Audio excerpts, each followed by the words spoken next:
Hare Krishna, welcome to this episode of Bhagavad Gita. Today we will be studying a very important topic. Why are there so many gods in our Sanatana Dharma, or what is now known as Hinduism?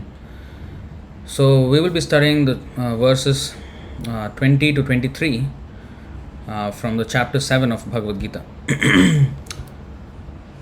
Om Namo Bhagavate Vasudevaya. Om Namo Bhagavate Vasudevaya. Om Namo Bhagavate Vasudevaya. Om Ajnanatimirandhasya Jnananjana Shalakaya Chakshurunmilitam Yena Tasmai Shri Gurave Namaha.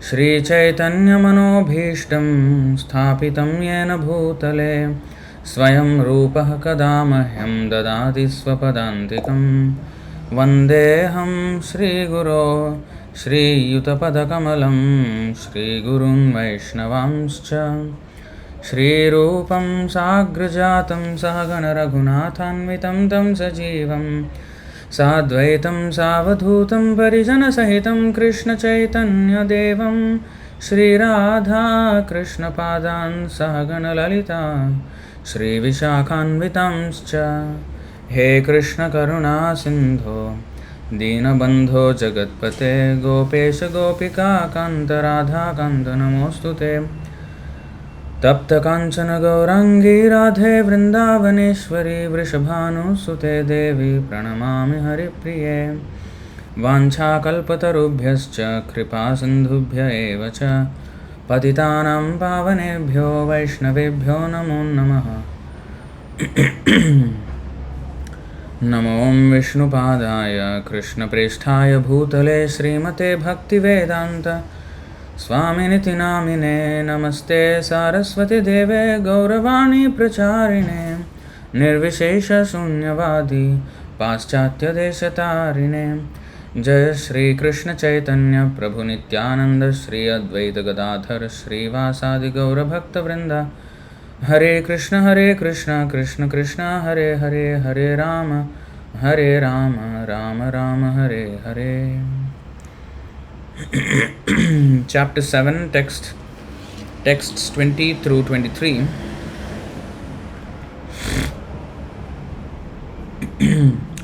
So why are there many gods in Sanatana Dharma, or the so-called Hinduism as it is known today?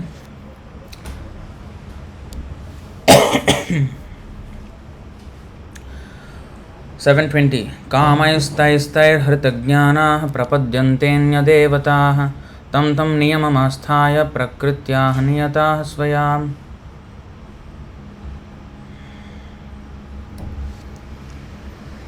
Those whose intelligence has been stolen by material desires surrender unto demigods and follow the particular rules and regulations of worship according to their own natures.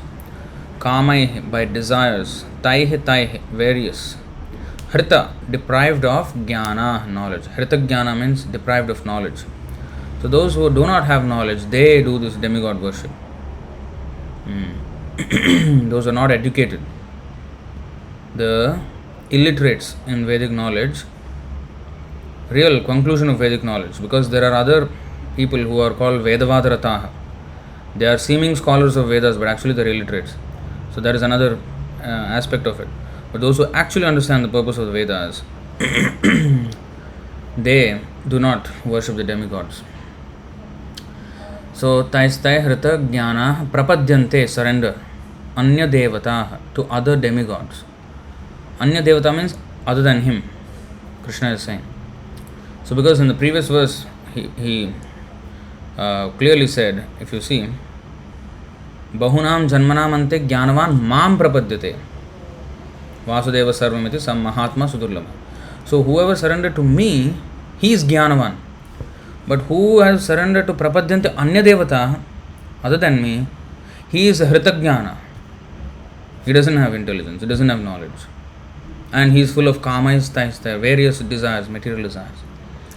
Prapadyante Anya Devata. Tam niyamam asthaya, by following the corresponding rules and regulations, prakritya niyataha svayam. So,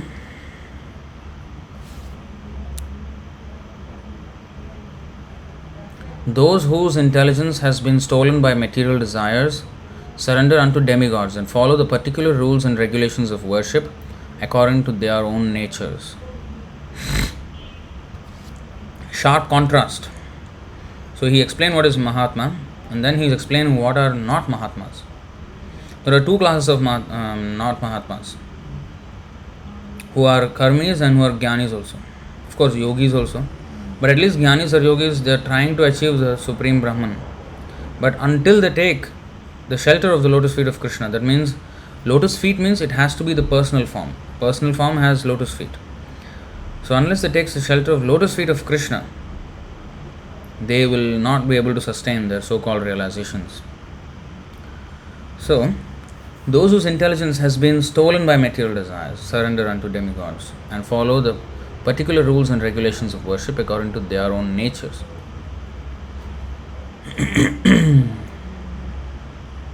So from 7 chapter 20th this verse to 23, it is about the demigod worshippers, and 24 is about the impersonalism, those who are impersonalists. So two things, demigod worshippers and the impersonalists. Both are not Mahatmas, they are actually Hritagyana.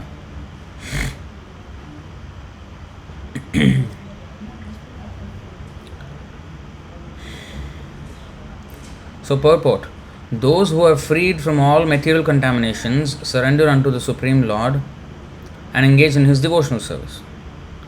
As long as the material contamination is not completely washed off, they are by nature non-devotees. One second. Just adjust the camera just a little bit. Okay. So those who, as long as the material contamination is not completely washed off, they are by nature non-devotees. But even those who have material desires and who resort to the Supreme Lord are not so much attracted by external nature. So now, among those who have material desires, but who go to the Supreme Lord to fulfill those material desires, they are not so much attracted by external nature. But those who go to demigods, they are very much attracted. Kama istaiste hritagyana. So that's why there was a difference. That's why 7:16 Chaturvidha bhajante mam jana sukritin arjuna arto jigyasur artharthi jnani cha bharatarshabha. O best among the Bharatas, 4 kinds of pious men begin to render devotional service unto me, unto Krishna: the distressed, the desirer of wealth, the inquisitive, and he who is searching for knowledge of the Absolute. So these people, when they come to Krishna, they are called Sukritina. And when they go to demigods, they are called Hritagyana. They are not so pious actually. So, but even those who are but even those who have material desires and who resort to the Supreme Lord are not so much attracted by external nature. Because of approaching the right goal, they soon become free from all material lust.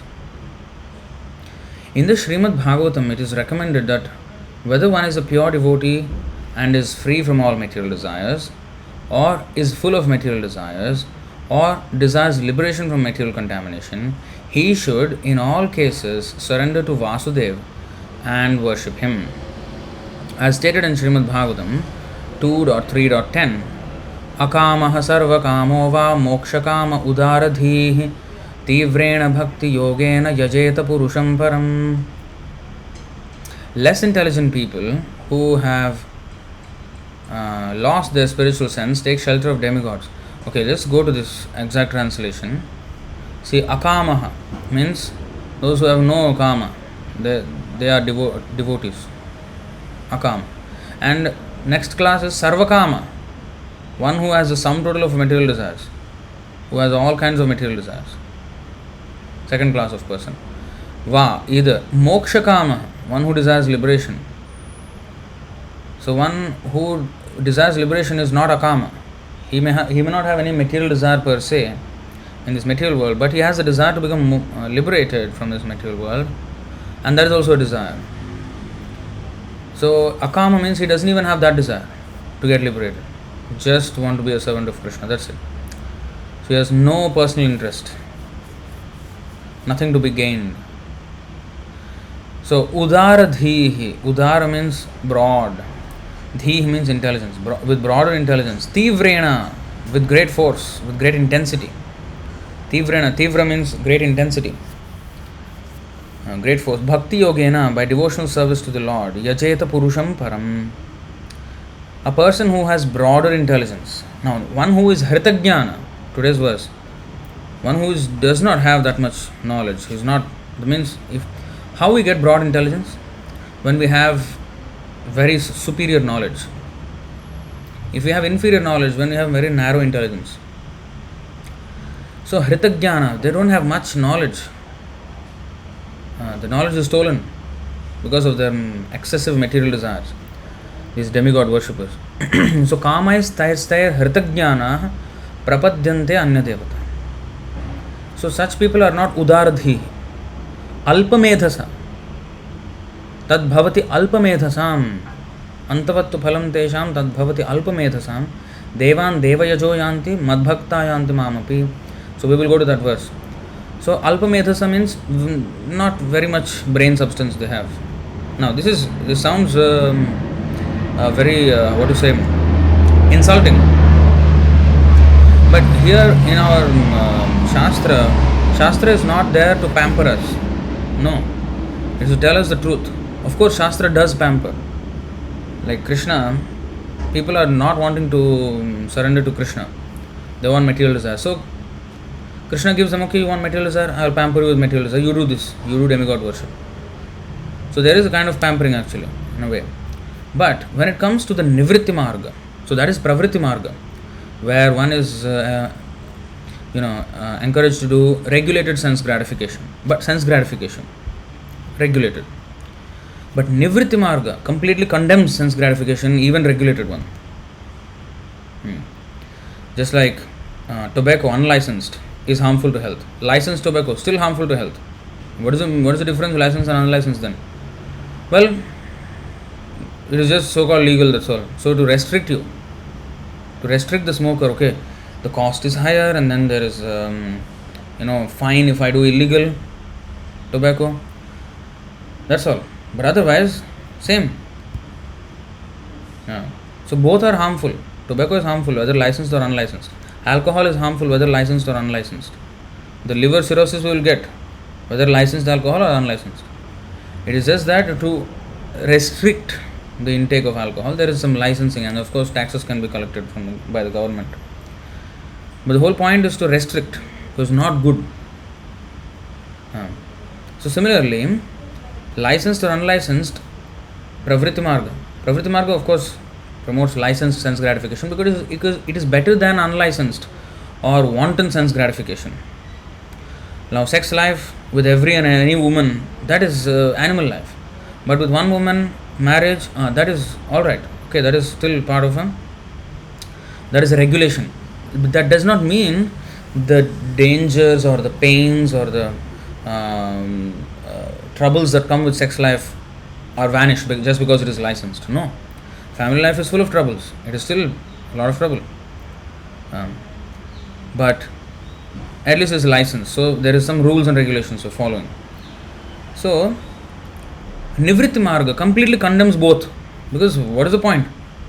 Oh, licensed tobacco is better than unlicensed, at least you have what? Tobacco is bad, licensed or unlicensed. So that is nivritti marga. So pravrittim cha nivrittim cha janana vidhurasura. What is good, what is bad, what is to be accepted, what is to be given up? Nothing they know. Pravrittiresha bhutanam nivrittistu mahaphala. There is similar verse in the, I think 8th canto. Pravrittim, nivrittim. 1 second. Just hold on.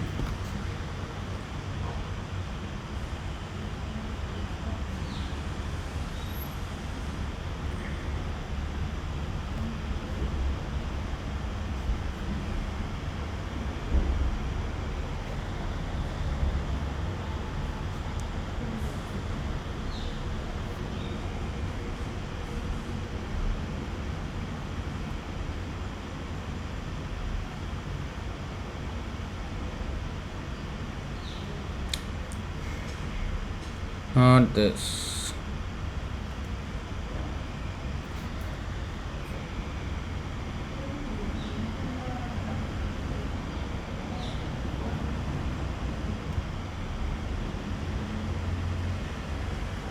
Okay, anyway, I can't find it. Somewhere, I think 810 is something like Ishavasimitam Sarvam was similar to that, I guess. Let's see. Yeah, this is not. So anyway,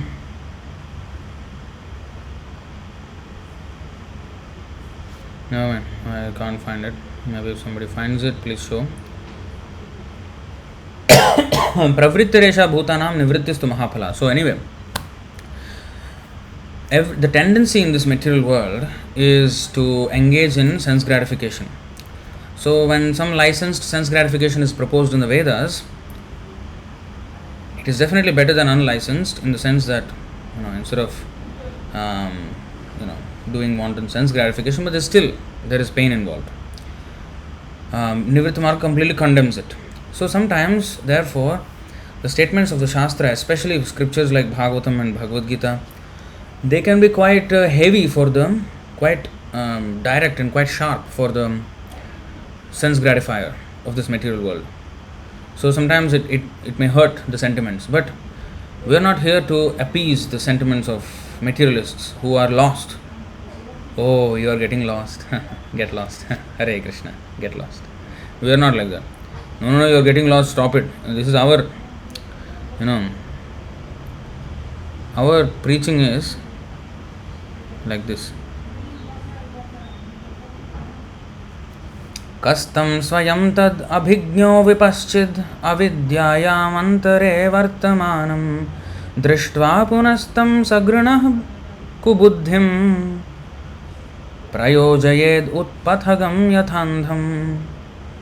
If someone is ignorant and addicted to the path of samsara, how can one who is actually learned, merciful and advanced in spiritual knowledge engage him in fruitive activity and thus further entangle him in material existence?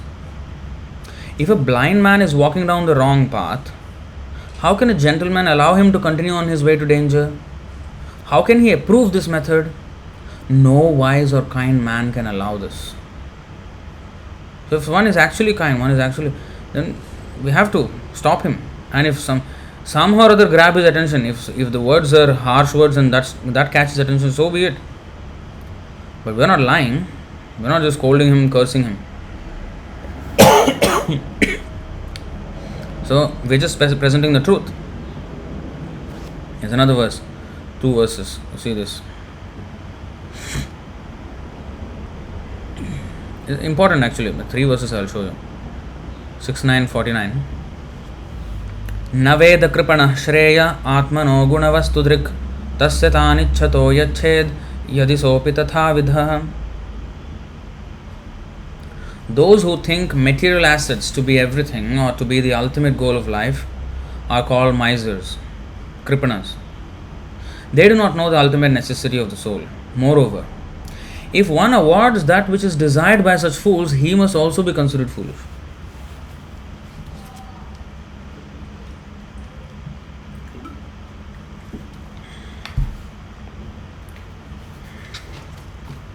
So a devotee should not do this.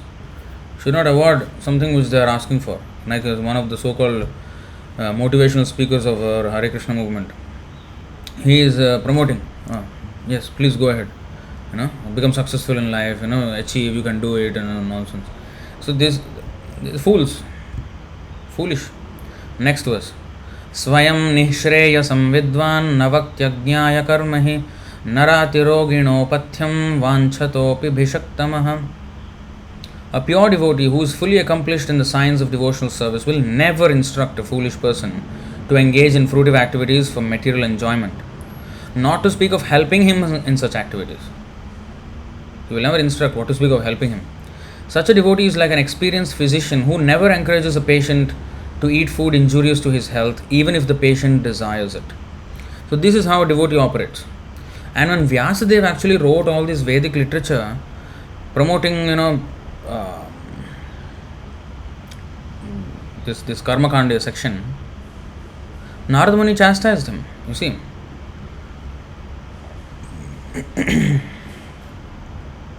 जुगुप्सितं धर्म कृतेऽनुशासतः स्वभावरक्तस्य महान् व्यतिक्रमः यद्वाक्यतो धर्म इतीतरः स्थितो न मन्यते तस्य निवारणं जनः. The people in general are naturally inclined to enjoy, and you have encouraged them in that way in the name of religion. This is verily condemned and is quite unreasonable. Narad Muni is saying to Vyasadeva, who wrote the entire Vedas. You have written the Vedas, and there are so many instructions there. In the name of religion, you have encouraged them to enjoy this material world. This is verily condemned and is quite unreasonable. Because they are guided under your instructions, they will accept such activities in the name of religion and will hardly care for prohibitions. You have put some prohibitions there, okay, this way, that way. But who will care? They will just say, oh, the religion allows this thing, go ahead. Meat eating, okay, we can eat meat. They will hardly care for the prohibitions. So, purport, Srila Vyasadev's compilation of different Vedic literatures on the basis of regulated performance of fruitive activities as depicted in the Mahabharata and other literature is condemned here by Srila Narada. I mean, he is condemning Mahabharata and Vedas, Narad Muni. Just imagine his level. Why? How come he condemned Vedas? He is not condemning Vedas, but the thing is that these... there is a reason, of course, why these people... Because people are in the mode of ignorance, passion, goodness, and they have to be slowly raised to the next level. Unless, of course, if they meet the pure devotee, then there is a huge jump. Like Prabhupada, he went to Mlechas, Yavanas, Chandalas, and immediately huge jump, Vaishnava, topmost. So, if there is no immediate association with Vaishnava, pure Vaishnava like that, at least they are not going down or staying there. At least they are rising up slowly by this Vedic method. The mode of ignorance people, they want to eat meat. So, okay, you eat meat once in a month, offer to Kali, only goat, Amavasya day, outside the city precincts, Kali Mandir, Jhatka method. That means in one stroke you have to kill the goat, not like, this halal method, no. Not that, they cut the throat and let the animal suffer, no. That is very, very more sinful. Cut this thing in one stroke and then eat it. Of course, you have to say that I am killing this goat, and in the next life this goat can kill me. So I am doing that contract, and then I am eating. So this kind of thing is there. But the thing is to restrict. If one has brain, then he has to think, what am I doing? What brain I have? So let me stop this nonsense. Horrible work. So that is the whole point. But Narad Muni was so merciful. It is out of extreme mercy for the fallen conditioned souls that he is speaking like this. Of course, who is Vyasadeva? He is incarnation of Krishna also. Shaktyavesh avatar. That means he is an individual soul who is especially empowered by Krishna. He is a Shaktyavesh avatar. He has written the entire Vedas. I mean, Krishna incarnated as Vyasadeva to write. But still, Narad Muni condemned it. Why? Krishna also condemned it. Traigunya Vishaya Veda Nistraigunnyo Bhavarjuna Nirdvandvo Nitya Sattvastho Niryoga Kshema Atmavan. He said, Vedas are for not very intelligent people, in the sense that this Karma Kanda section of the Vedas. You see, the Vedas deal mainly with the subject of the three modes of material nature. O Arjuna, become transcendental to these three modes. Be free from dualities and free from all anxieties for gain and safety, and be established in the self. But those who are not so intelligent, they think they are very intelligent, but they are not. So they seemingly follow the Vedas, but this is what they do. Yamimam pushpitam vacham pravadantya vipaschitah vedavadarataha partha nanyadasti tivadinah कामात्मानः स्वर्गपरा जन्म कर्म फलप्रदां क्रिया विशेष बहुलां भोगैश्वर्य गतिं प्रति. Men of small knowledge are very much attached to the flowery words of the Vedas, which recommend various fruitive activities for elevation to heavenly planets, resultant good birth, power, and so forth. Being desirous of sense gratification and opulent life, they say that there is nothing more than this. This is the highest. Going Swarga Prapti is the highest. So Swarga Prapti means what? To the planets of the demigods. So coming back to this point of today's Haritagyana, though they may be Vedavadarata. Vedavadarata means they are very much always quoting the Vedas, but always the Karmakanda section of the Vedas. You see, Vedavadarata, how it is translated here, supposed followers of the Vedas, they stand by the Vedas, but their whole understanding of the Vedas is wrong. The purpose of the Vedas, the understanding of the purpose of the Vedas is wrong. So this is what is happening. So let's read the condemnation of Narad Muni. It's interesting. See, Srila Vyasadev's compilation of different Vedic literatures on the basis of regulated performances of fruitive activities, as depicted in the Mahabharata and other literature, is condemned here with by Srila Narada. The human beings, by long material association, life after life, have a natural inclination by practice to endeavor to lord it over material energy. We have been here millions of lifetimes. We have practiced so much to lord it over the material nature, to become the lord here. So that tendency is ingrained because we have so long we have practiced this. They have no sense of the responsibility of human life. This human form of life is a chance to get out of the clutches of illusory matter. The Vedas are meant for going back to Godhead, going back home. To revolve in the cycle of transmigration in a series of lives numbering 8,400,000 is an imprisoned life for the condemned conditioned souls. The human form of life is a chance to get out of this imprisoned life, and as such, the only occupation of the human being is to re-establish his lost relationship with God. Under the circumstances, one should never be encouraged in making a plan for sense enjoyment in the name of religious functions. One should never be encouraged in making a plan for sense enjoyment in the name of religious functions. This is called Kaitava Dharma, cheating religion. In the name of religion, promoting sense gratification. The whole purpose of religion is to get out of sense gratification. Anukulya and Krishna Anushilnam, that is religion. Such diversion of the human energy results in a misguided civilization. Srila Vyasadeva is the authority in Vedic explanations in the Mahabharata, etc. And his encouragement in sense enjoyment in some form or other is a great barrier for spiritual advancement, because the people in general will not agree to renounce material activities which held them in material bondage. At a certain stage of human civilization, you see that sentence that proves encouragement in sense enjoyment in some form or other is a great barrier for spiritual advancement, because the people in general will not agree to renounce material activities which held them in material bondage. Krishna has created this jail in such a way, this material world is a prison house. Usually prisons have to be locked from outside, the door is locked from outside, right? The prisoner is inside. Material world is such a prison house that we lock ourselves inside our own homes, and that is a prison. There is no need of external locker. We will lock ourselves.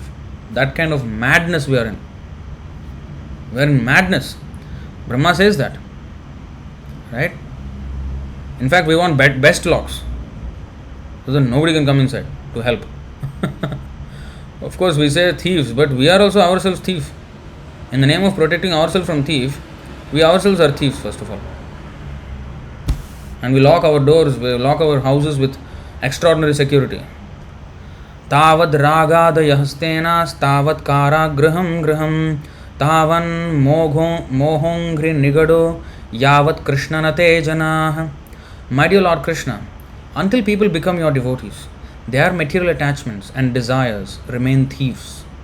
Their homes remain prisons, and their affectionate feelings for their family members remain foot shackles. So much so that if somebody is coming to save him from this prison house, he will fear. He will be scared to death. Why are they bringing me out of this beautiful home? But he is in a prison. Somebody is coming to deliver. No. Who are you? Why are you doing this to me? So they don't appreciate the devotees. Narad Muni was preaching to Daksha's 10,000 sons. Daksha gave the 10,000 sons to Narad Muni so that they can become nice brahmacharis, and then they can become nice grahasthas later on, and then populate this entire world, entire universe. Because that was at the beginning of the day of Brahma. So population was very, very less in the universe, and then he had to populate. So these Prajapatis, he wanted them to become Prajapatis. So he wanted them to become religiously very, pakka, solid. So he sent them to Narad Muni. Narad Muni preached to them so vehemently, so strongly that they all began to become renounced. All 10,000 sons became sannyasi. Daksha got very angry with Narad Muni. What are you doing? What is this? Huh? Then he went again, and then with his wife, 1,000 more sons. He was expert in performing Vedic sacrifices, an expert in sex life. Produced 1,000 sons. Then, although he was angry, he again gave them to Narad Muni. Please teach them properly. I have to populate the universe. I have a task at hand. So Narad Muni preached. Those 1,000 also they became sannyasis. 11,000 sons all became sannyasis. Daksha was super angry with Narad Muni. What nonsense are you? Think you are doing a big service? You think you are a hero? Huh? Delivering people and all this. What? Huh? We grahasthas are better than you, so-called brahmacharis and sannyasis. Because we can handle material life, we are handling spiritual life at the same time. You just give up all responsibility and just go back home, back to Godhead. You are saying, huh? You don't know what is responsibility. I will curse you, Daksha said. Narad Muni said, what is that curse? You will never be able to stay in one place. Narad Muni said, thank you. I will travel and preach. So, for a grahastha, if he has to shift house every single day, it's a heavy task. It's very painful. But for a brahmachari, it is a poison to stay at one place. Attachment will increase. Okay, I will move around and preach. So, because he is free. What kind of curse is that? You be free. You cannot stay in one place. You cannot lock yourself up in a house. A house is prison. Is that a curse or a blessing? Blessing. So Narad Muni did not counter curse him. Thank you for the blessing. I will take it. So we don't want to go out. If somebody wants to bring us out, no. It's scary. How can I come out? No. No. Kalakanya. This Daksha also. I think Kalakanya. Yes, Kalakanya. But Daksha also was saying this. So anyway, going back to that purport there, Srila Vyasadeva is the authority in Vedic explanations in the Mahabharata, etc., and his encouragement in sense enjoyment in some form or another is a great barrier for spiritual advancement. Because the people in general will not agree to renounce material activities which held them in material bondage.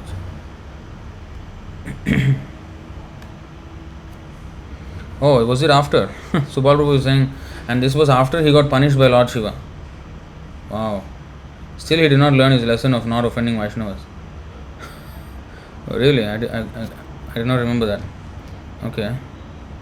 So, you see how demigods, Prajapati, Daksha was even higher than the demigods, direct sons of Brahma. So, even at that stage, you see how much ignorance there is. So, at a certain stage of human civilization, when such material activities, so Narad Muni is saying, you have encouraged them, but encouragement in sense enjoyment is a great barrier for spiritual advancement because people in general will not agree to renounce material activities which held them in material bondage. At a certain stage of human civilization, when such material activities in the name of religion, as sacrificing animals in the name of yajna, were too much rampant, the Lord incarnated himself as Buddha and decried the authority of the Vedas in order to stop animal sacrifice in the name of religion. Now you see, Narad Muni is predicting this. They will no more care for prohibitions, and they did not care. 3,000 years after the Vedas were written by Vyasadeva, of course before that they were existing in Shruti, just hearing. But then he wrote for the Kali Yuga population because no memory. So then 3,000 years, not even 3,000 years, started. 2,500 years, 2,400 years after the Vedas were written, completely nobody cared. Buddha came, decried. So this adjustment had to be done because of the Karma Kanda section of the Vedas. And then of course Shankaracharya came, masked Buddhism, this impersonalistic philosophy, and then after that Ramanujacharya came along. But you see how much damage is already done. First by the Karmakandiya process, people are indiscriminately killing animals. Then there is Buddhism, Shunyavadi. Then there is Nirvisheshvadi. All this came because of this encouraging of materialistic activities by Vyasadeva. And Narad Muni already predicted this. See, the Lord incarnated himself as Buddha and decried the authority of the Vedas in order to stop animal sacrifice in the name of religion. This was foreseen by Narada and therefore he condemned such literatures. The flesh eaters still continue to perform animal sacrifice before some demigod or goddess in the name of religion because in some of the Vedic literatures such regulated sacrifices are recommended. They are so recommended to discourage flesh eating, but gradually the purpose of such religious activities is forgotten and the slaughterhouse becomes prominent. This is what happens. This is because foolish materialistic men do not care to listen to others who are actually in a position to explain the Vedic rites. In the Vedas, it is distinctly said that the perfection of life is never to be attained either by voluminous work or by accumulation of wealth or even by increasing the population. That means what? Dharma, artha, kama. Voluminous work. Work means dharma. And accumulation of wealth, artha, or even by increasing of population, kama. Dharma, artha, kama. But it is so attained only by renunciation, moksha. What is that? There is a verse also in Srimad Bhagavatam like that, no?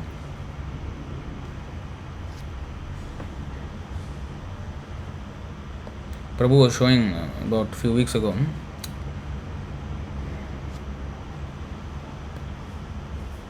I don't know. Let me see if I can quickly find, otherwise somewhere in the second, third, somewhere that canto, something like this.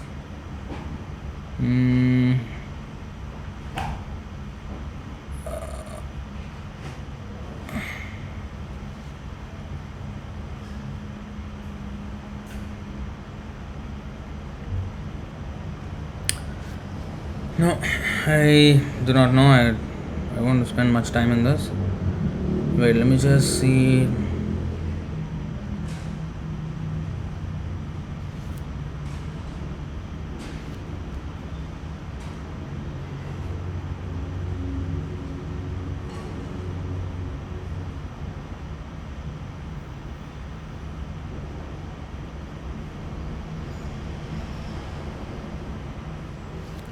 I don't know, somewhere, I don't know where it is.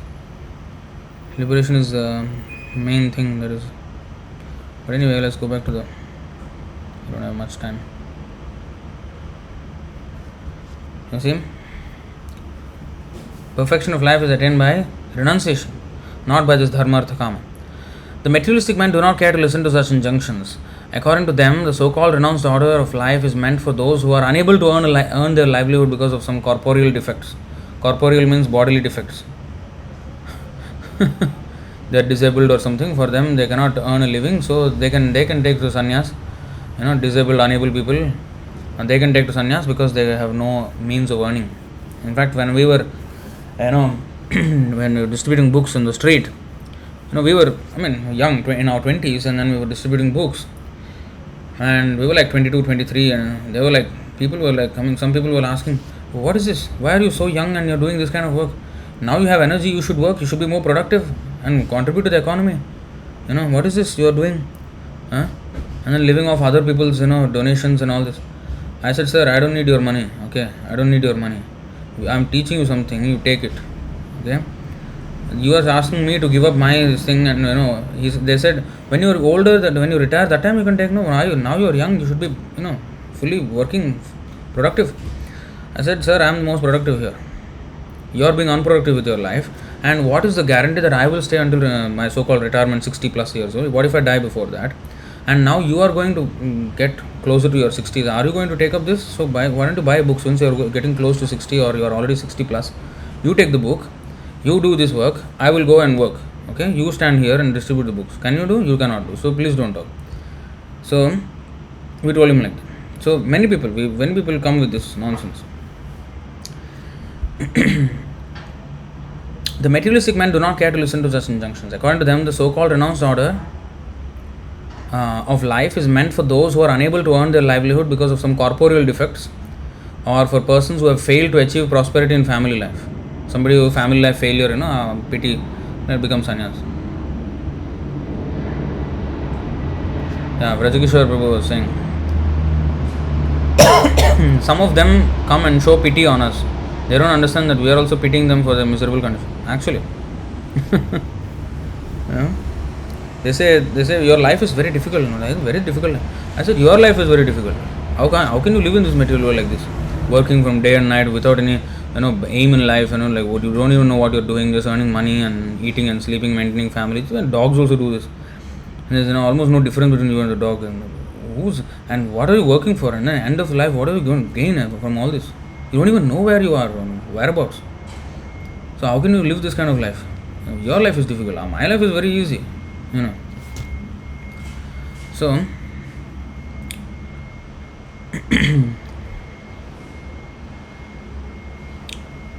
so in histories like the Mahabharata, of course, there are topics on transcendental subjects along with material topics. The Bhagavad Gita is there in the Mahabharata. The whole idea of the Mahabharata culminates in the ultimate instructions of the Bhagavad Gita that one should relinquish all other engagements and should engage oneself solely and fully in surrendering unto the lotus feet of Lord Sri Krishna. Sarvadharman paritijya mam ekam sharanam vraja.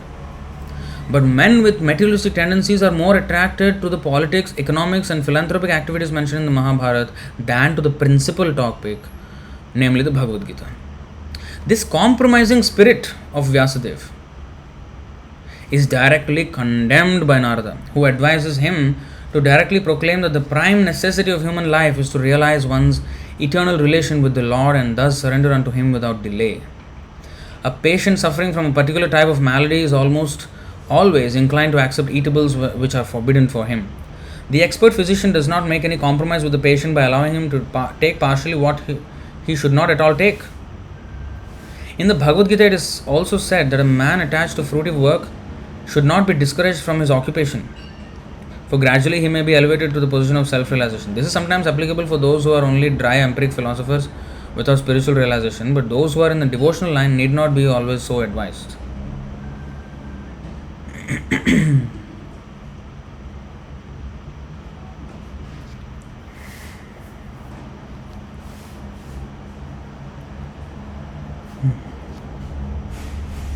So Bala Prabhu is saying, it's like the human is seeing the monkey in a cage and pitying it, and the monkey is looking through that same cage and pitying the human, thinking that we are in the cage.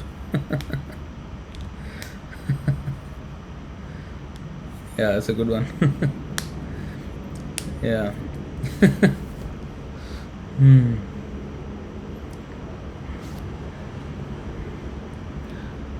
So you see how this whole thing is very detrimental. A person who has broader intelligence, therefore, Udaradhi, he, it is said, whether he be full of all material desire, without material desire, or desire liberation, must by all means worship the Supreme Whole, the Personality of Godhead, Tivrena, with great intensity. There are examples of one who is akama, like Arjuna, for example. The Pandavas, the Gopis, they are akama. And Sarvakama, who? Dhruva Maharaj. Dhruva Maharaj was Sarvakama. He wanted the best, the highest position in the material world, in the universe. So he worshipped Lord Vishnu. But in the end, what he got? He got Vishnu himself. Then he lost all interest for his so-called rulership of the universe. And then there is the Mokshakama, like Sukadeva Goswami and some Chatur Kumaras, who were Mokshakama. But when they worship Krishna, they got attracted to Krishna because of Krishna Katha and Tulasi leaves offered to Krishna.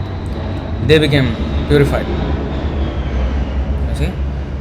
And they are engaged in devotional service and they get in perfection. So, whatever it is, we have to go to Krishna. Whatever we want. This idea of going to somebody else. So, let's read this purport. Okay? This purport, and actually next 3 verses are there actually. So, less intelligent people who have lost their spiritual sense take shelter of demigods for immediate fulfillment of material desires. Generally, such people do not go to the Supreme Personality of Godhead because they are in the lower modes of nature, ignorance and passion, and therefore worship various demigods. Following the rules and regulations of worship, they are satisfied. The worshippers of demigods are motivated by small desires and do not know how to reach the supreme goal. But a devotee of the Supreme Lord is not misguided. Because in Vedic literature, there are recommendations for worshipping different gods for different purposes. Example, a diseased man is recommended to worship the sun. Those who are not devotees of the Lord think that for certain purposes demigods are better than the Supreme Lord. Because in Vedic literature there are recommendations for worshipping different gods for different purposes, those who are not devotees of the Lord think that for certain purposes demigods are better than the Supreme Lord. So, like here it is said, recommending worship of the sun for the diseased man. Now, if you sit in sunlight, you can actually won't get any disease. You will be cured of all disease. Every day, sunlight, at least like half an hour, 45 minutes. Morning sun. It's very good. But just taking in sunlight without any gratitude, that is not good. That's why worshipping the sun. So, when you're worshipping the sun, you have to face the sun, you have to be in the sun. So, you're getting healthy because of the sun's rays, but you're also offering your respects back. That is gratitude. You may say, this worshipping of sun is all, worship, there is all faith, but just sun is good for health. That comes from an atheistic viewpoint because we just take the advantage from the sun, but we're not paying back.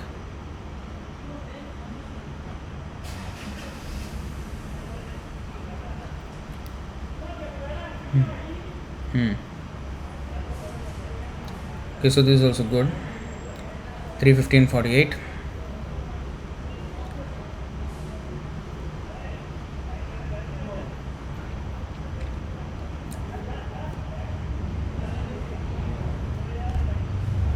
नात्यन्तिकं विगणयन्त्यपि ते प्रसादं किं मन्यदर्पितभयं भ्रुव उन्नयैस्ते येङ्गत्वदङ्घ्रिशरणा भवतः कथायाः कीर्तन्यतीर्थयशसः कुशला रसज्ञाः knowers of the mellows of humor or humors. Persons who are very expert and most intelligent in understanding things as they are engage in hearing narrations of the auspicious activities and pastimes of the Lord, which are worth chanting and worth hearing. Such persons do not care even for the highest material benediction, namely liberation, to say nothing of other less important benedictions like the material happiness of the heavenly kingdom. This is intelligent people. There is another verse also, 1:5:18.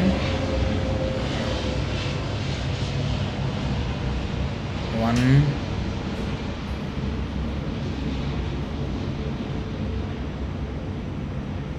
तस्यैव हेतोः प्रयतेत कोविदो न लभ्यते यद्भ्रमतामुपर्यधः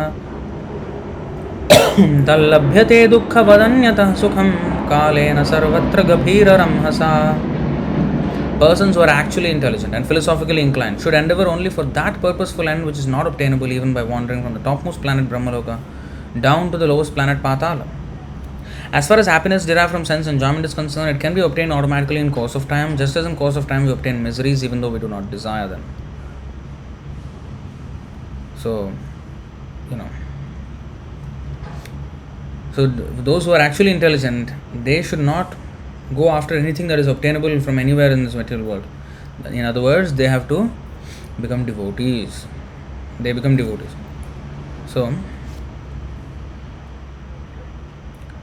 now this recommending the worship of the sun, Surya Namaskar, Surya Namaskar is that worship of the sun.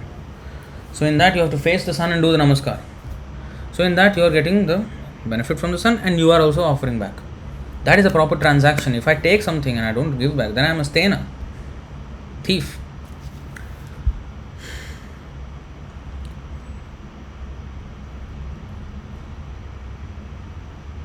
इष्टान् भोगान् हि वो देवा दास्यन्ते यज्ञभाविताः तैर्दत्तानप्य अप्रजायैभ्यो यो भुङ्क्तेस्तेन एव सः. In charge of the various necessities of life, the demigods, being satisfied by the performance of yajna, sacrifice, will supply all necessities to you, but he who enjoys such gifts without offering them to the demigods in return is certainly a thief.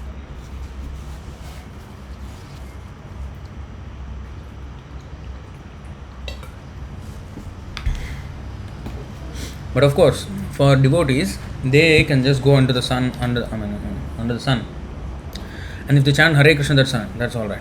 You see, because by doing that Sankirtan Yajna, it satisfies Surya and everybody. So those who are not devotees, they have to do all these things. But for devotees, they can just do chanting Hare Krishna, even sitting under the sun, chanting Hare Krishna. And you can always chant Yacchakshuresha Savita Sakalagrahanam Raja Samasta Suramurti Ashesha Teja Yasyagnyaya Brahmati Samvritakala Chakro Govindamadi Purusham Tamaham Bhajami. So Brahma Samhita was glorifying the sun as a servant of Krishna. So Dasanti Yajna Bhavata Apradaya Ibhyo. So now this is on one example is given. Health, for health you have to worship the sun. Now similarly there are other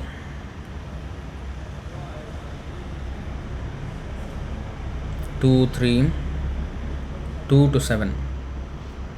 Brahma Varchasa Kamastu Yajeta Brahmana Patim Indram Indriya Kamastu Praja Kamaha Prajapatin Devim Mayam Tuk Shri Kamas Tejas Kamo Vibhavasum Vasukamo Vasun Rudran Virya Kamo Thaviryavan Annadya Kamastvatitim Swarga Kamo Diteh Sudan Vishwan Devan Rajya Kamah Sadhyan Samsadhako Visham Ayush Kamo Shvinau Devau Pushtikama Ilam Yajet Pratishtha Kamah Purusho Rodasi Logamataro Rupabhikamo Gandharvan Strikamo Urvashim Adhipatya Kamah Sarvesham Yajeta Parameshthinam Yagyam Yajed Yashaskamah Koshakamah Prachetasam Vidyakamastu Girisham Dampatyartha Umam Satim.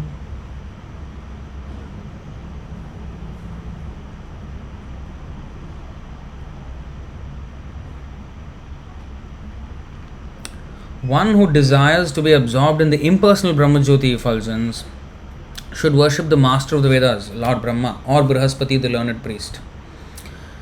One who desires powerful sex should worship the heavenly king, Indra. And one who desires good progeny, good children. Good children means responsible, religious, should worship the great progenitors called the Prajapatis. One who desires good fortune should worship Durga Devi. They do Kuvera Lakshmi Puja and Lakshmi Kuvera Puja and Durga Devi. The superintendent of the material world.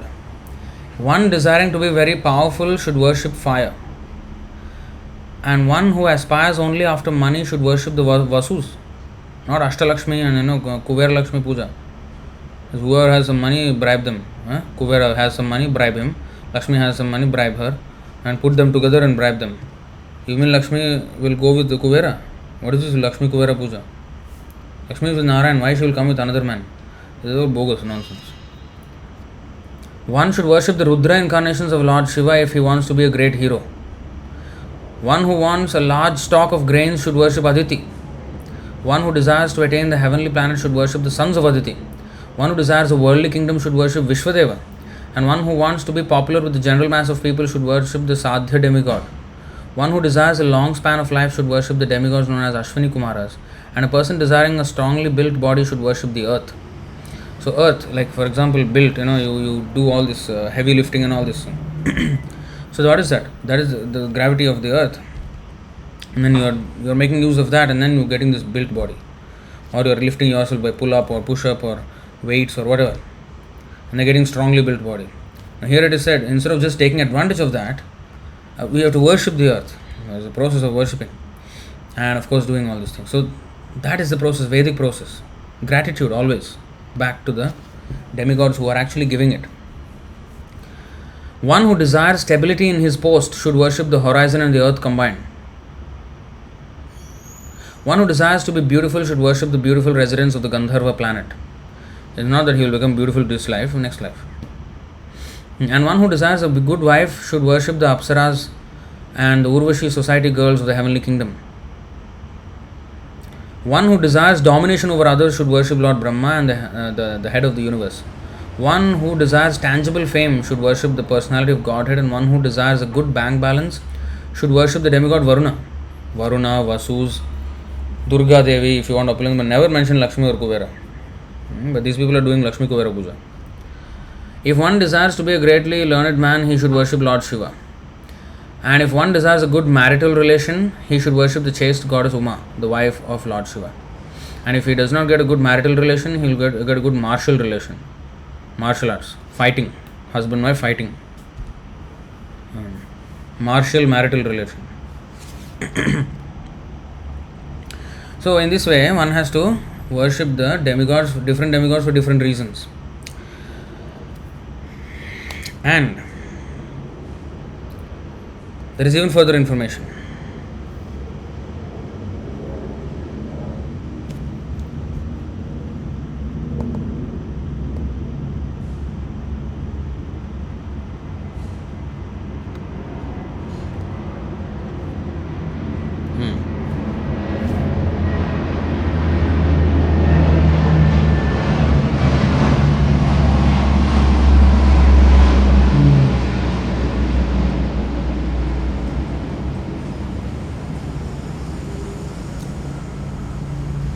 See here, Kamasthaistha Hritajnana. The words Sevya Bhagavan in this verse is in Chaitanya Charitamrita are very important. Bhagavan indicates the Supreme Personality of Godhead, Lord Vishnu. Lord Vishnu alone is worshipable. There is no need to worship demigod. This is confirmed in Bhagavad Gita, Kamasthaistha Hritajnana, today's verse. Okay? It is also stated in Skanda Puran, Vasudevam Parityajya Yonya Devam Upasate Swamataram Parityajya Swapachim Vandate Hi Saha. A person who worships the demigods and gives up Lord Vasudeva is like a man who gives up the protection of his mother for the shelter of a witch.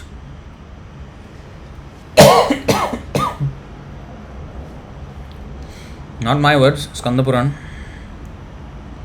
It is also stated by Lord Krishna in Bhagavad Gita, Yepi anya devata bhakta yajante shraddhayanvitah tepi mameva kaunteya yajanti avidhi purvakam.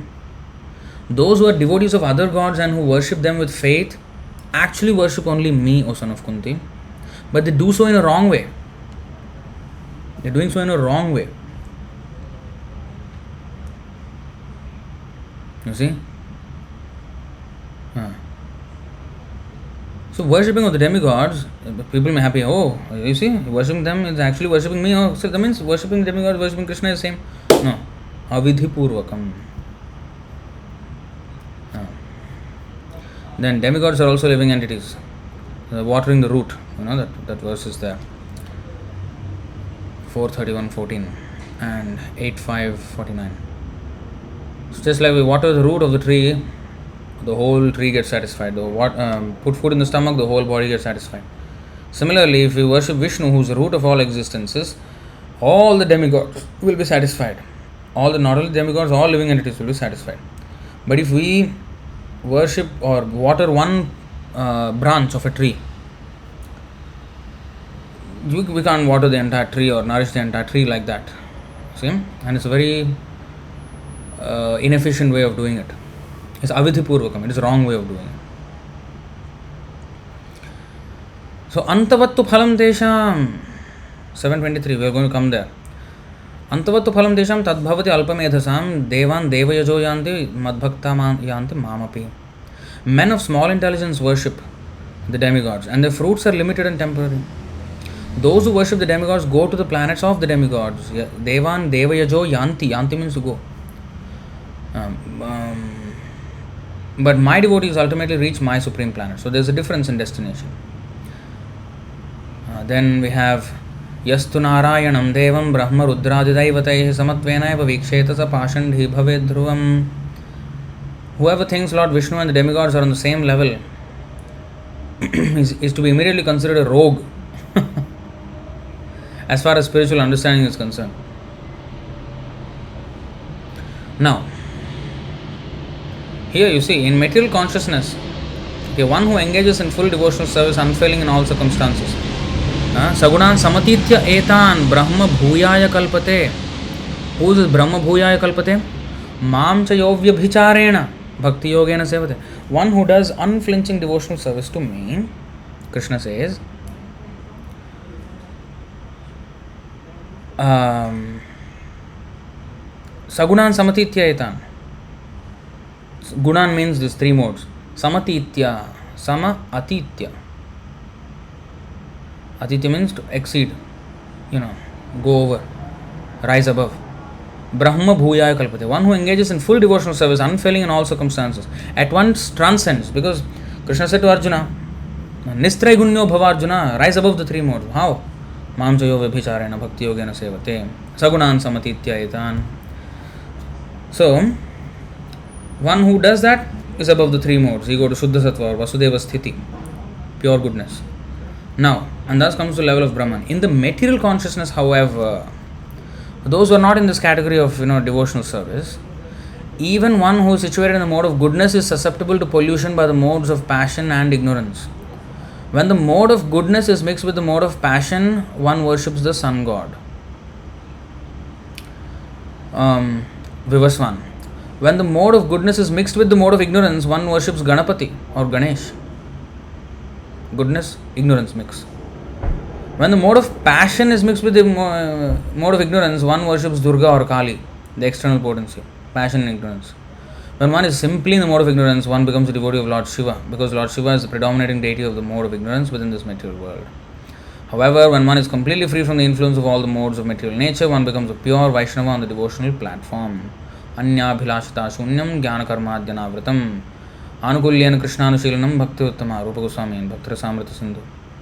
One should render devotional, transcendental loving service to the Supreme Lord Krishna favorably and without desire for material profit or gain through fruitive activities or philosophical speculation. That is called pure devotional service.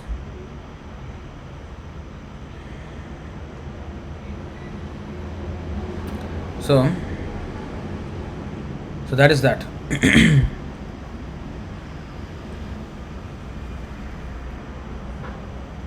So in this way. So these non-devotees, they think for some things demigods are better than Krishna, for some purposes. But Krishna refutes that in the next verse. Mayaiva vihitan hitan. Although you may worship the demigods, even if they seem to give something, they cannot give without my permission. So whatever you are getting, you are actually getting it from me. Mayaiva vihitan hitan. But a pure devotee knows that the Supreme Lord Krishna is the master of all. In the Chaitanya Charitamrita Adi 5.142, it is said, Ekale Ishwar Krishna Arsa Bhritya, Jare Jaiche Nachay Shay Taichakare Nritya. Only the Supreme Personality of Godhead Krishna is the master and all others are servants. Therefore, a pure devotee never goes to demigods for satisfaction of his material needs. And the pure devotee is satisfied with whatever he gives. He only depends on the Supreme Lord. And pure devotee is satisfied with whatever he gives. Santushtya yena kenava. He doesn't need anything. So that is the first verse of these four. We have many more reference verses, but we will go to the next verse now. Yo yo yam yam tanum bhaktah shraddhaya architum ichhati tasya tasyachalam shraddham tameva vidadhamyaham. I am in everyone's heart as the super soul. As soon as one desires to worship some demigod, I make his faith steady. So that he can devote himself to that particular deity. So even if he wants to worship some demigod, who is going to make his faith steady? Krishna. By his own endeavor, he cannot even... Mattah smritir jnanam apohanam cha. Forget about faith. Even our forgetfulness, remembrance and knowledge, everything is dependent on the Paramatma in the heart. Krishna. So, sarvasya chaham hridisannavishto mattah smritir jnanam apohanam cha vedaischa sarvairahameva vedyo. Vedanta krit veda videva chaham. So, I'm in everyone's heart as a super soul. As soon as one desires to worship some demigod, I make his faith steady so that he can devote himself to that particular day. Krishna is so kind, no? He's very kind actually. We will come back to that point of kindness in this whole arrangement. Behind this grand arrangement is actually the kindness of the Lord, which we will come to at the end. You see, purport. God has given independence to everyone. Therefore, if a person desires to have material enjoyment and wants very sincerely to have such facilities, the material demigods, very sincerely to have such facilities from the material demigods, the Supreme Lord, as Super Soul in everyone's heart, understands and gives facilities to such persons. As the Supreme Father of all living entities, He does not interfere with their independence, but gives all facilities so that they can fulfill their material desires. Some may ask why the all-powerful God gives facilities to the living entities for enjoying this material world and so lets them fall into the trap of illusory energy. The answer is that if the Supreme Lord as Super Soul does not give such facilities, then there is no meaning to independence. Therefore, He gives everyone full independence, whatever one likes. But His ultimate instruction we find in the Bhagavad Gita. One should give up all other engagements and fully surrender unto Him. That will make man happy. Both the living entity and the demigods are subordinate to the will of the Supreme Personality of Godhead. Living entity and the demigod. Therefore, the living entity cannot worship the demigod by his own desire, nor can the demigod bestow any benediction without the supreme will. As it is said, not a blade of grass moves without the will of the Supreme Personality of Godhead. Generally, persons who are distressed in the material world go to the demigods, as they are advised in the Vedic literature. A person wanting some particular thing may worship such and such a demigod. For example, a diseased person is recommended to worship the sun god. A person wanting education may worship the goddess of learning Saraswati. And a person wanting a beautiful wife may worship the goddess Uma, the wife of Lord Shiva. In this way, there are recommendations in the Shastras, Vedic scriptures, for different modes of worship of different demigods. And because a particular living entity wants to enjoy a particular material facility, the Lord inspires him with a strong desire to achieve that benediction from that particular demigod, and so he successfully receives the benediction. The particular mode of the devotional attitude of the living entity toward a particular type of demigod is also arranged by the Supreme Lord. Nothing, in other words, nothing we can do without the background arrangement of the Supreme Lord, who is personally tending to our care.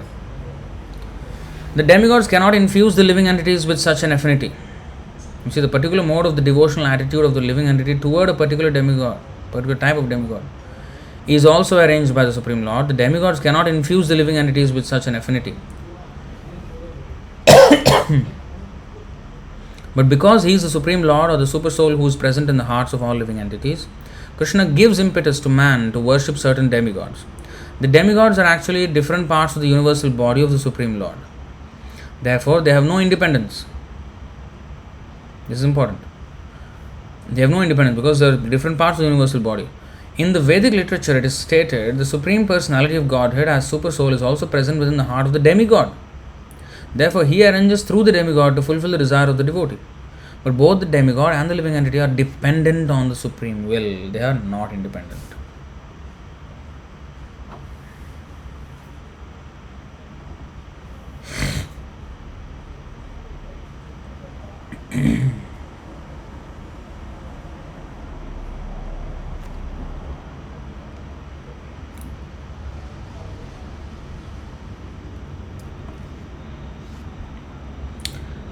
Som Patwa is saying we should always worship our parents as well. Hare Krishna.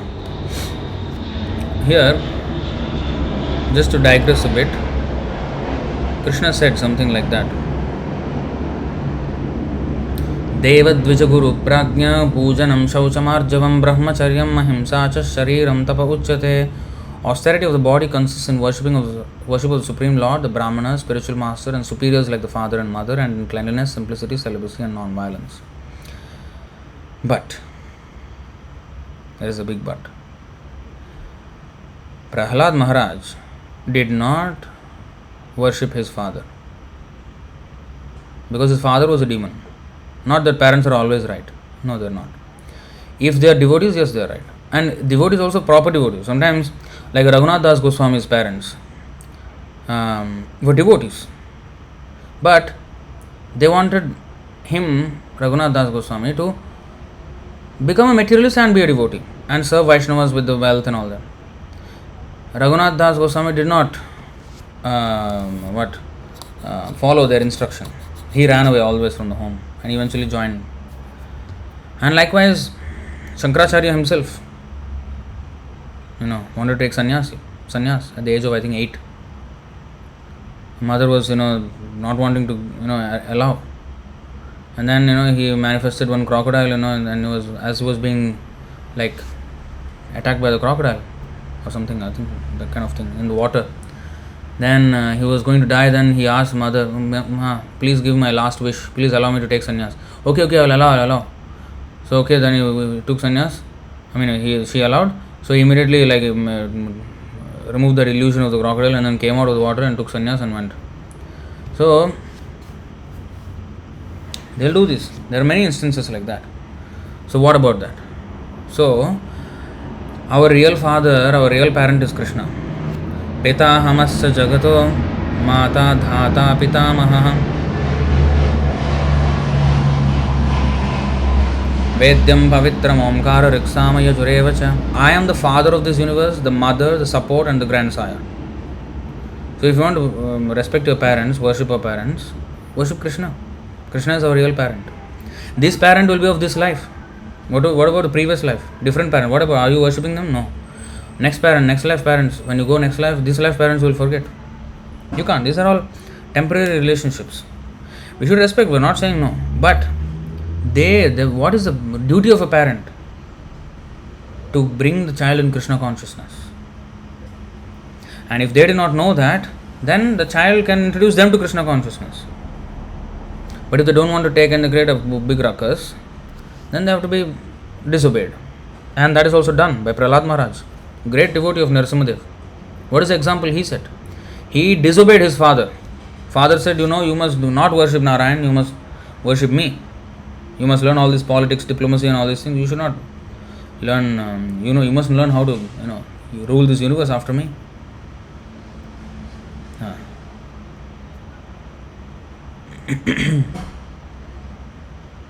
So, everything has its place. Everything should be judged by the injunctions of the Supreme Lord. If somebody is supporting that, yes. But if somebody is not, we cannot keep on listening to our parents if they are against Krishna's instructions. No. That does not mean you are doing some harm to them. No. You are actually doing the best thing. Pranam punati sakulam natu bhurimana. The devotee's entire dynasty is purified. Just by being a devotee, the entire dynasty is purified.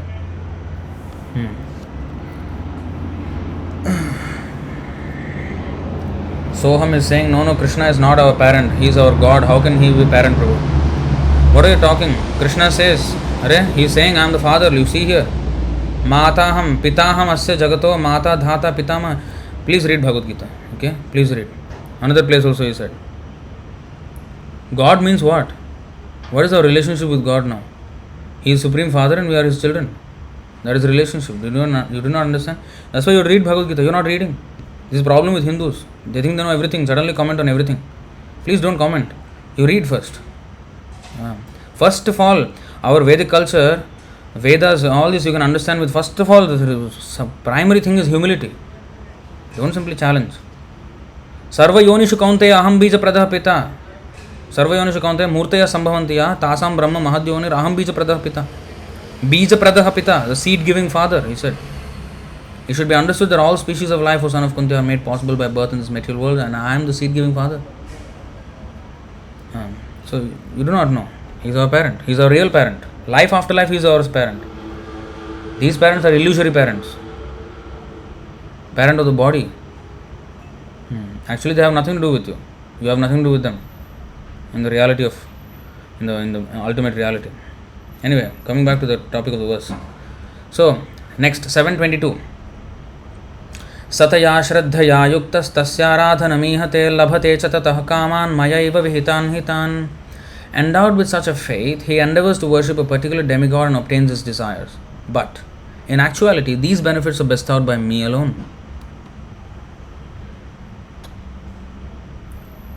Again, you see,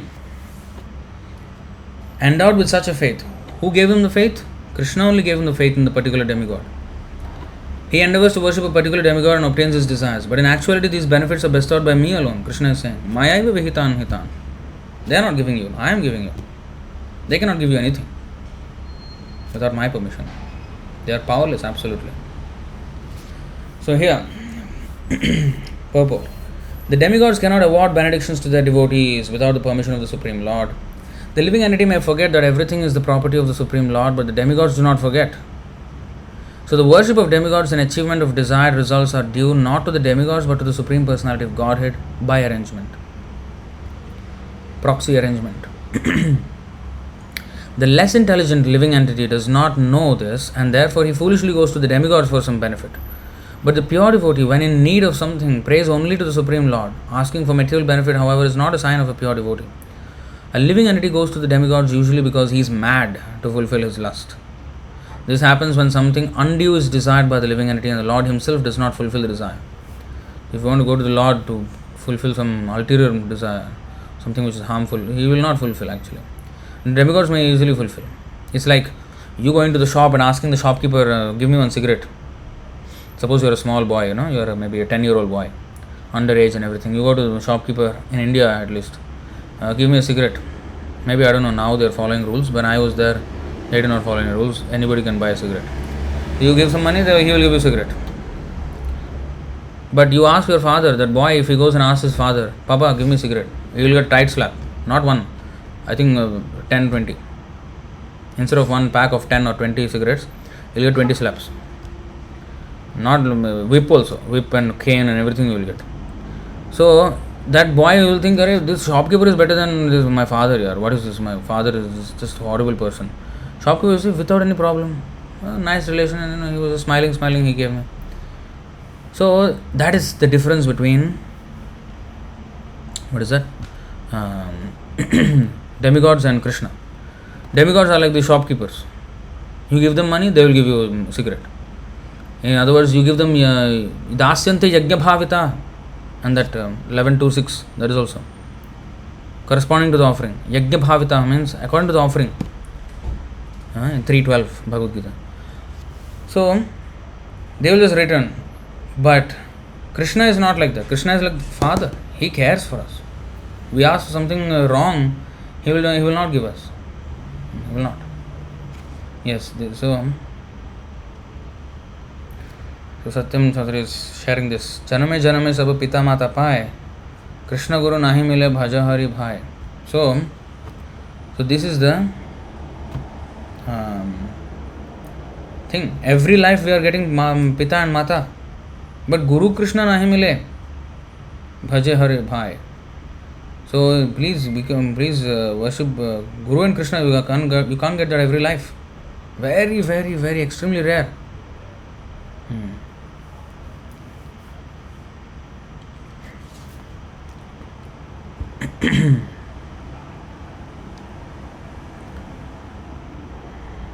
In the Chaitanya Charitamrita, it is said that one who worships the Supreme Lord and at the same time desires material enjoyment is contradictory in his desires. Devotional service to the Supreme Lord and the worship of a demigod cannot be on the same platform, because worship of a demigod is material and devotional service to the Supreme Lord is completely spiritual. Now, for the living entity who desires to return to Godhead, material desires are impediments. A pure devotee of the Lord is therefore not awarded the material benefits desired by less intelligent living entities, who therefore prefer to worship demigods of the material world rather than engage in the devotional service of the Supreme Lord. Now, if we go to Krishna for our material desires, what happens? Satyam dishatyarthitamarthito nirnam naivarthitayat punararthitayatah swayam vidhatte naivarthado yat punararthitayatah swayam vidhatte bhajatam anichchatam ichhapidhanam nijapada pallavam. The Supreme Personality of Godhead fulfills the material desires of a devotee who approaches him with such motives. But he does not bestow benedictions upon the devotee that will cause him to demand more benedictions again.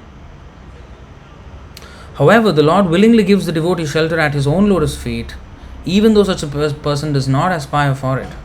And that shelter satisfies all his desires. That is the Supreme Personality's special mercy. See that? This is Krishna. This is how he does it.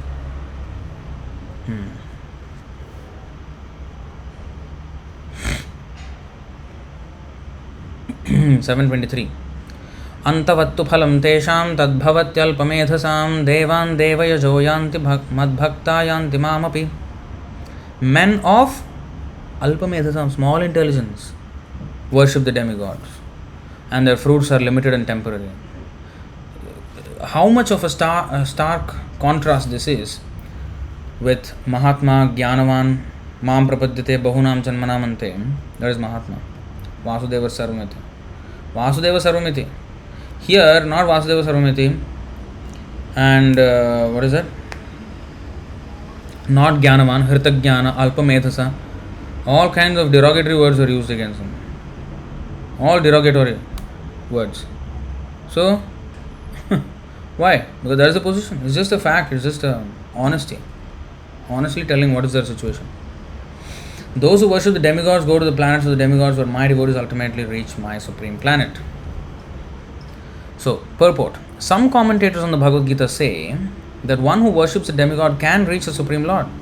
But here it is clearly stated that the worshippers of demigods go to the different planetary systems where various demigods are situated, just as a worshipper of the sun achieves the sun, or a worshipper of the demigod of the moon achieves the moon. Similarly, if anyone wants to worship a demigod like Indra, he can attain that particular god's planet. It is not that everyone, regardless of whatever demigod is worshipped, will reach the Supreme Personality of Godhead. That is denied here. For it is clearly stated that the worshippers of demigods go to different planets in the material world, but the devotee of the Supreme Lord goes directly to the Supreme Planet of the Personality of Godhead. Here, the point may be raised that if the demigods are different parts of the body of the Supreme Lord, then the same end should be achieved by worshipping them. However, worshippers of the demigods are less intelligent because they don't know to what part of the body food must be supplied. If anybody thinks that the demigods, Krishna, everybody is alright. But no. It's like they don't less intelligent who do not know what part of the body the food must be supplied. Or what part of the tree the water must be supplied. Some of them are so foolish that they claim that there are many parts and many ways to supply food. This isn't very sanguine. It means this is something wrong with this whole thing. What is the sanguine?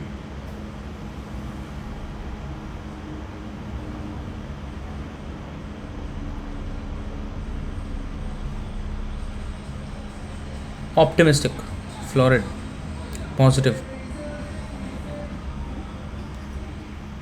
So this isn't very positive. Doesn't look good. Can anyone supply food to the body through the ears or eyes? They do not know that these demigods are different parts of the universal body of the Supreme Lord, and in their ignorance they believe that each and every demigod is a separate god and a competitor of the Supreme Lord. Or they say all are one but different forms and different. Just a complete hodgepodge mashup compromise.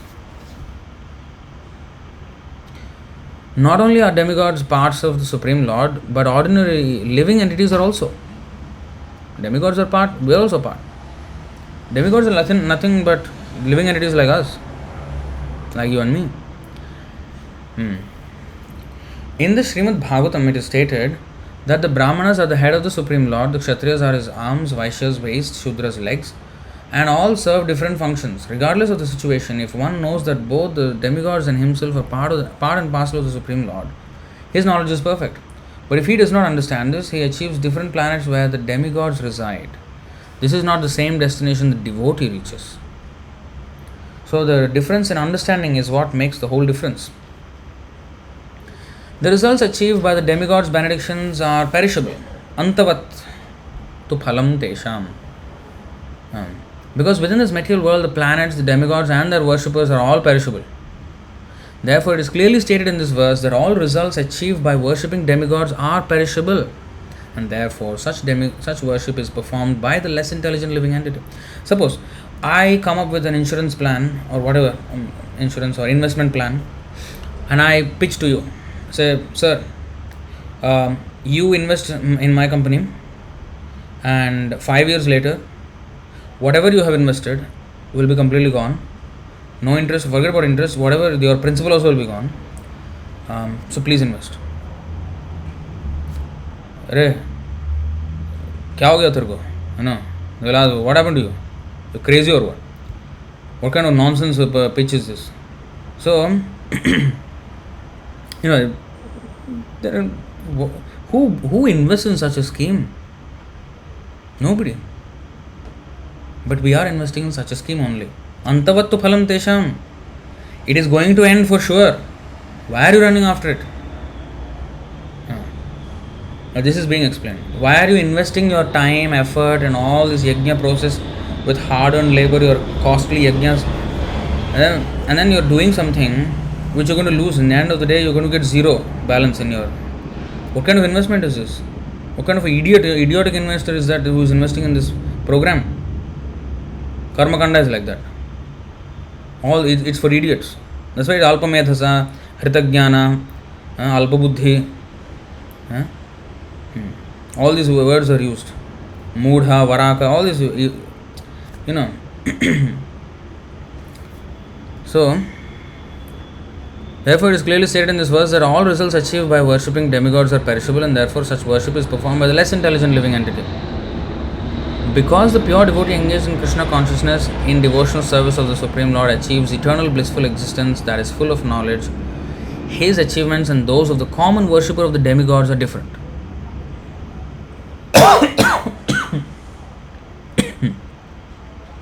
The Supreme Lord is unlimited, His favor is unlimited, His mercy is unlimited.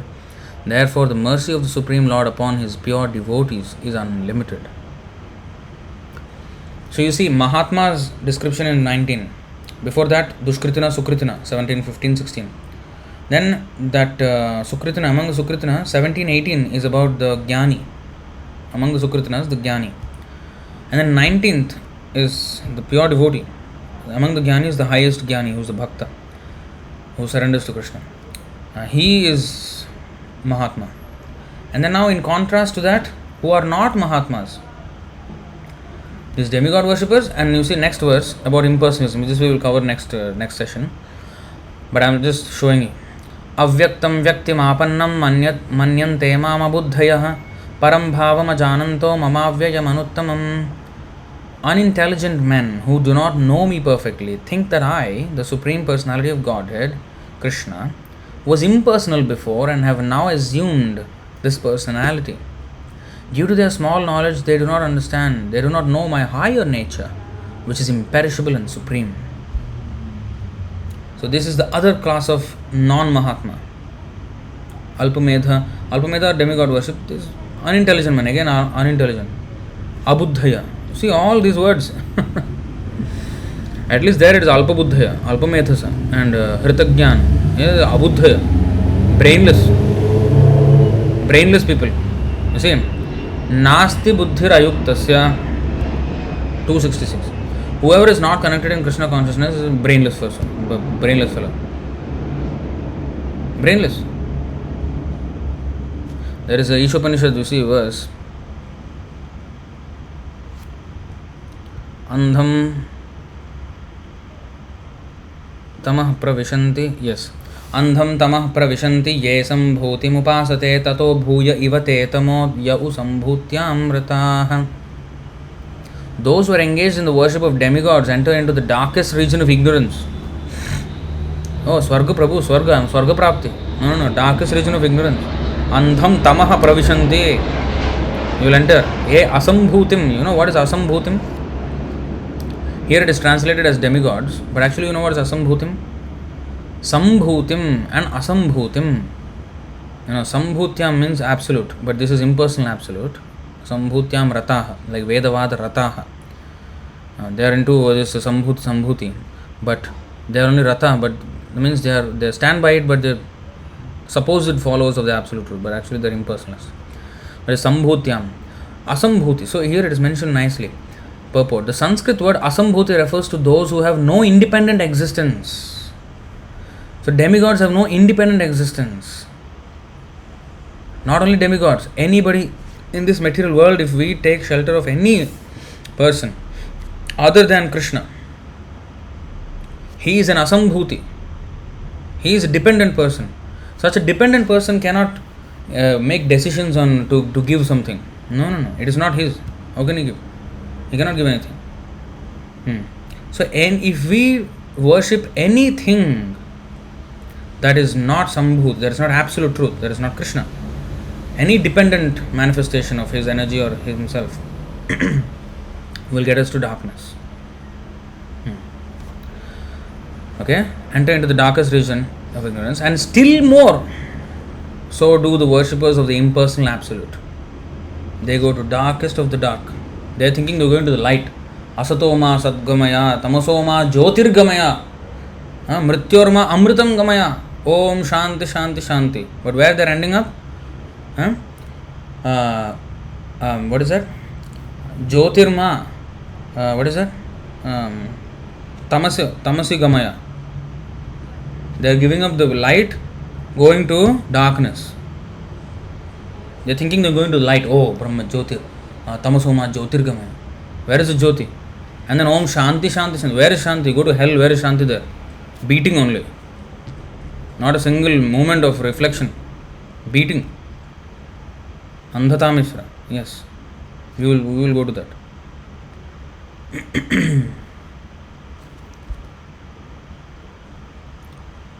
So, you see, this is what is happening for to those who are not Mahatmas, those who are these Karma Kandis and Jnana Kandis, demigod worshippers and impersonal Vadis, Mayavadis. So much actually to cover in this topic. Andhata Misra. Okay, since he said that, so let's go here. 7:20, I think 3:20:18. I think Srimad Bhagavatam, beautiful verse.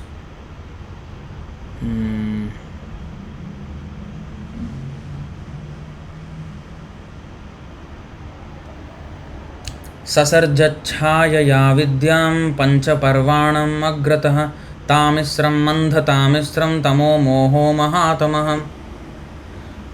First of all, Brahma created from his shadow the coverings of ignorance of the conditioned souls. They are 5 in number and are called Tamisra, Andhatamisra, Tamas, Moha and Mahamoha.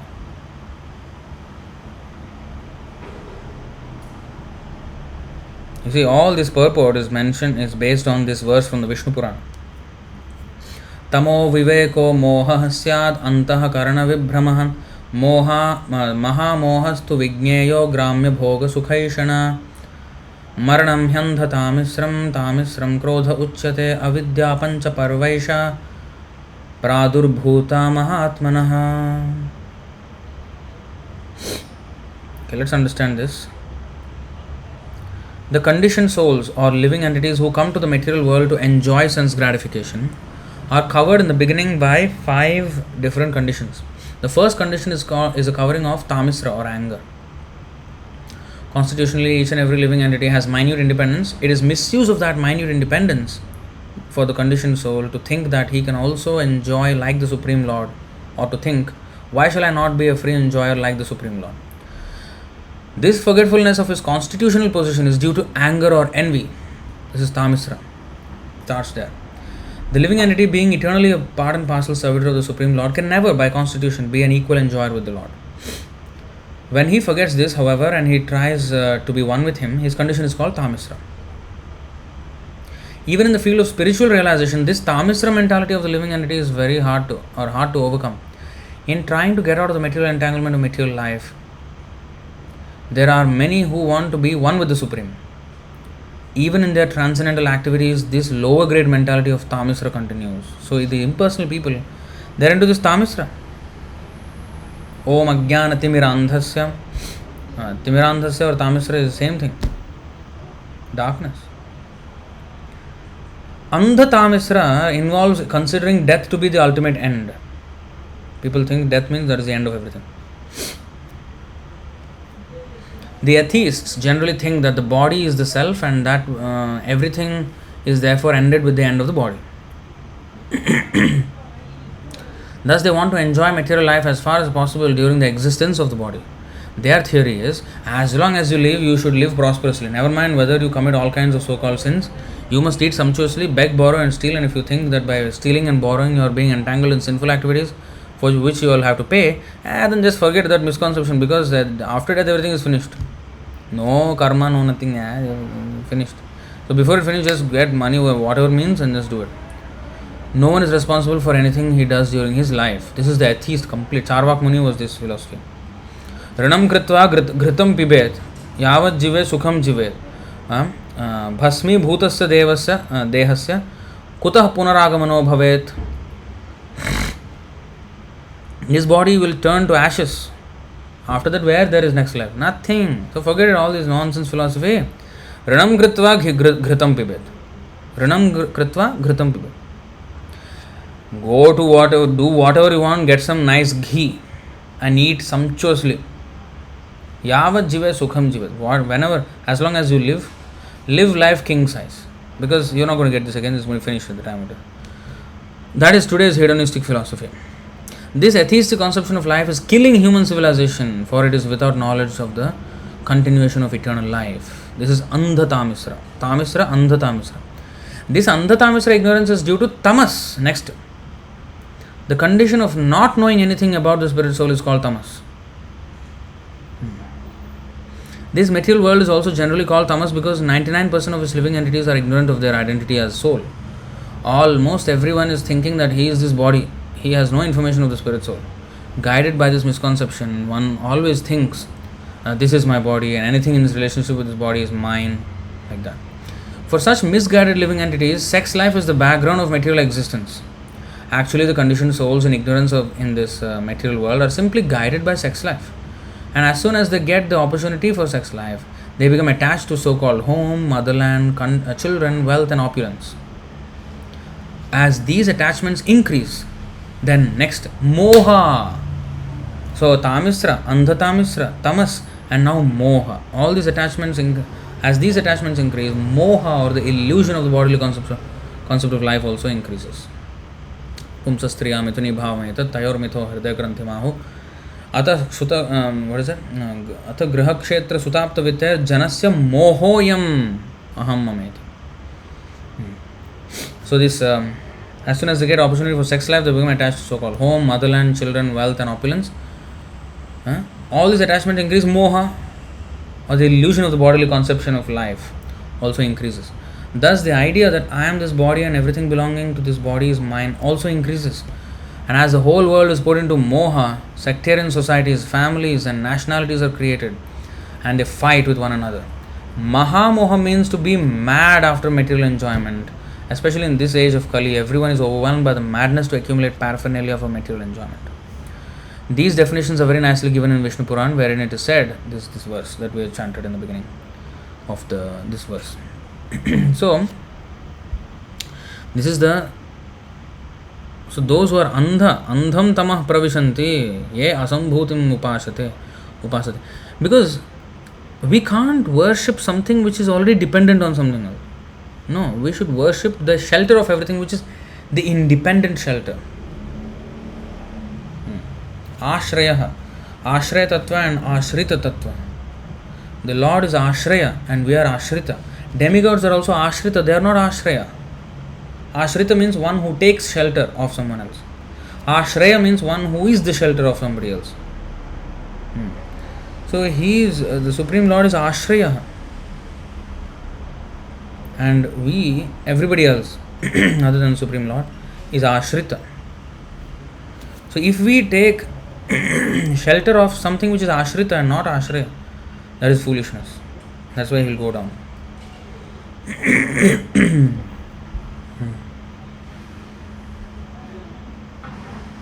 So now regarding this demigod worship, coming back to this demigod worship, we'll read about the impersonal next session. But coming back to this demigod worship, there are examples like Ravan, Hiranyakashipu, Brahma. Hiranyakashipu worshipped Brahma, Ravan worshipped Shiva for wealth and supremacy. And Dhruva Maharaj also for supremacy worshipped Vishnu. See the difference.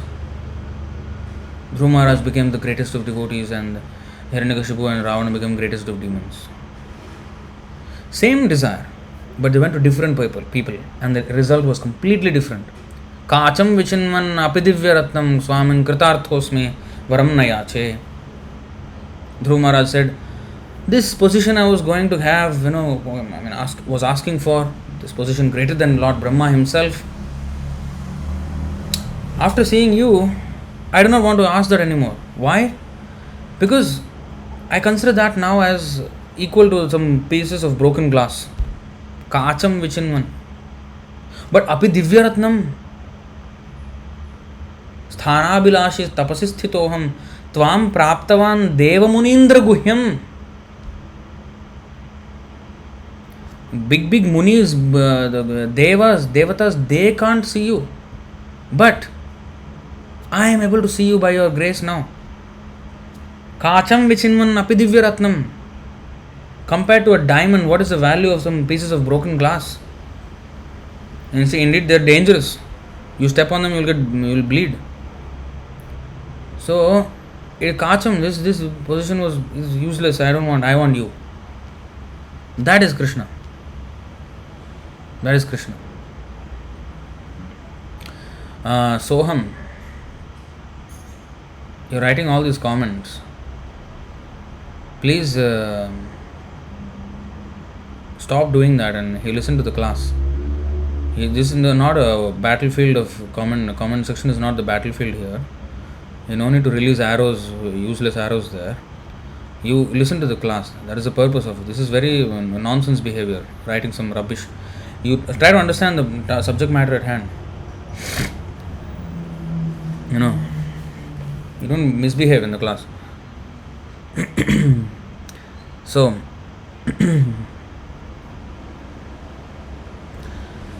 did we read all this? Oh yeah, we did not.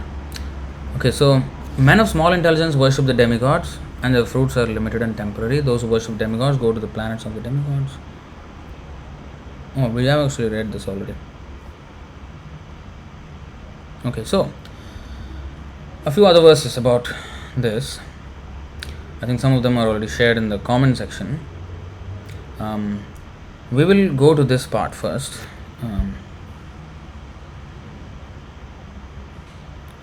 Srimad Bhagavatam 11,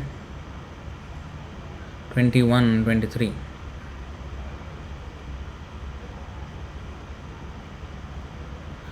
फलश्रुतिरियं निर्णां न श्रेयो रोचनं परं श्रेयो विविक्षया प्रोक्तं यथा भैषज्यरोचनम्.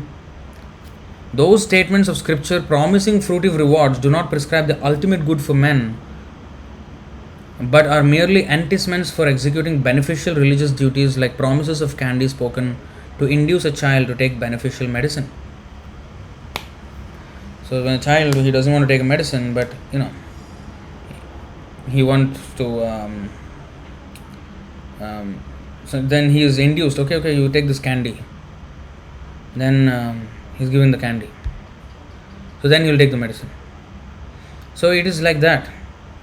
So Krishna, see, we are unwilling to worship him, but he is giving us candy, like a father. When the child doesn't want to take the medicine, then the father will give some candy and say, okay, you take this candy, then you take this medicine. So in that way, Krishna is giving us candy as a father, and then he is giving us the real thing. Slowly, bit by bit, one makes advancement. Huh? But this is a very dangerous path actually. It's not very conducive. See, that's why if you go to 9th chapter of Bhagavad Gita,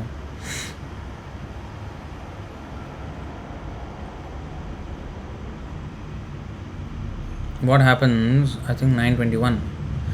Tetam bhuktva swargalokam vishalam kshine punye martyalokam vishanti evam trayi dharmam anuprapanna gatagatam kama kama labhante. When they have thus enjoyed vast heavenly sense pleasure and the results of their pious activities are exhausted, they return to this mortal planet again. Thus, those who seek sense enjoyment by adhering to the principles of the three Vedas achieve only repeated birth and death. You see, again here, 9:20.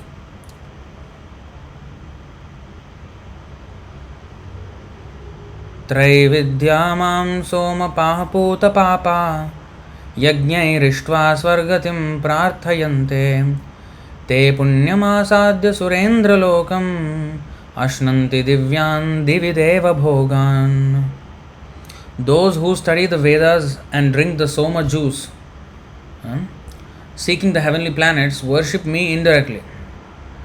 Purified of sinful reactions, they take birth on the pious heavenly planet of Indra, where they enjoy godly delights. You see, this is what happens to those who. So they go to these heavenly planets. Tetam bhuktva. So this verse we just read, 9:21.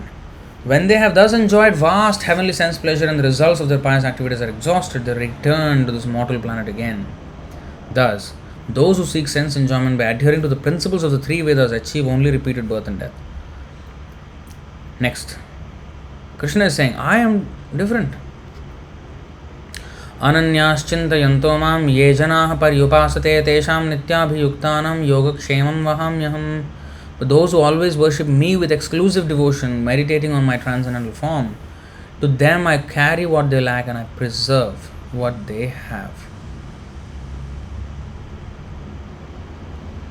Krishna. Whereas you see how much danger there is. Whatever is there will be gone. Here everything will be preserved, whatever we have in devotional advancement. But in heavenly advancement, whatever we gain, everything, kshine punyam martilokam vishanti, everything will be finished in due course. This will never be finished. Then 923. Ye pyanya devata bhakta yajante shraddhayanvita tepi mameva kaunteya yajanti avidipurvakam. Yajanti avidipurvakam. Those who are devotees of other gods and who worship them with faith actually worship only me, O son of Kunti, but they do so in a wrong way. Wrong way. So we have read this. And what is the destination? You see? And those who are demigods, worshippers, who fail to recognize the supremacy of the Lord, this is what happens. Aham hi sarva yajnanam bhokta cha prabhureva cha natu mam abhivjananti tattvenataschavanti te. I am the only enjoyer and master of all sacrifices. Therefore, those who do not recognize my true transcendental nature fall down. Fall down. You know? And that is explained here. So, those who does not recognize his true transcendental nature? The demigod worshippers. Again. What was I saying?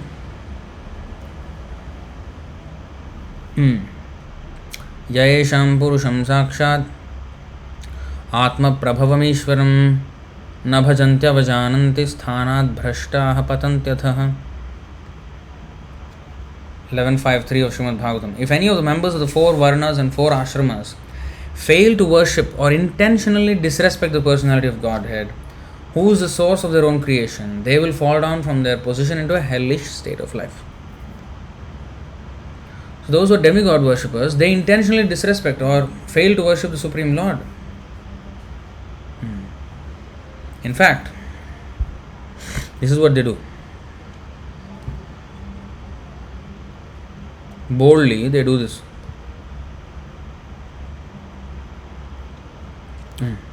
Ato mam suduraradhyam hitvanyan bhajate janah tatastha ashutoshebhyo labdha rajya shriyodhatah mattah pramatta varadan vismayantyavajanate. Because I am difficult to worship, Krishna is saying to Yudhishthir Maharaj, because I am difficult to worship, people generally avoid me and instead worship other deities who are quickly satisfied. When people receive kingly opulences from these deities, they become arrogant, intoxicated with pride and neglectful of their duties. They dare to offend even the demigods who have bestowed benedictions upon them. So this is the situation of the demigod worshipper. It's quite pathetic actually. So, I wanted to actually show something else. Yes. So now, the title of this live stream is Why Are There So Many Gods? So, okay, we have discussed at length. All these things are there. People are in different modes. So, to elevate them slowly, and they're not willing to worship Krishna directly. So, okay, some proxy is given there, some demigod, and then you worship this demigod now. Although it is Avidipurvakam, at least touch somehow or other. So, Krishna explained this very nicely in that Brihad Bhagavatamrita, that few verses. I will show you. Actually, there is no way that he can save us from this material world, but he is somehow or other making loopholes in his own law. Own law. He is making loopholes so that he can, bring out the devotees out. Bring the souls back to his spiritual world. Okay, so there are many nice verses being shared in the the comments as well. We'll go to them maybe, and then we will go to this the mercy of Krishna behind this whole grand arrangement. So there are some nice verses here. Let me show you.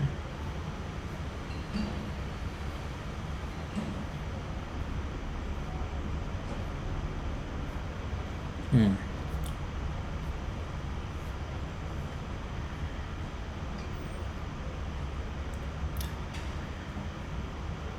11:26. Okay.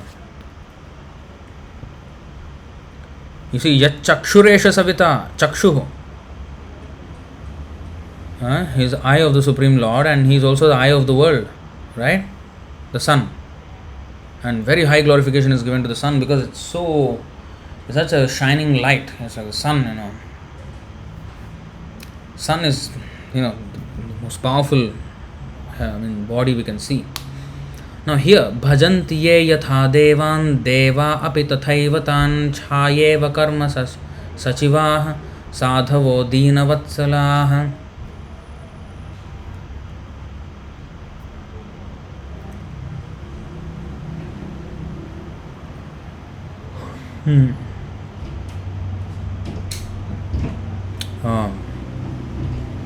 This is actually a different word. Okay, those who worship the demigods receive reciprocation from the demigods in a way just corresponding to the offering. Bhajanti ye yatha devan deva api tathaiva tan. As we worship, they also give us accordingly.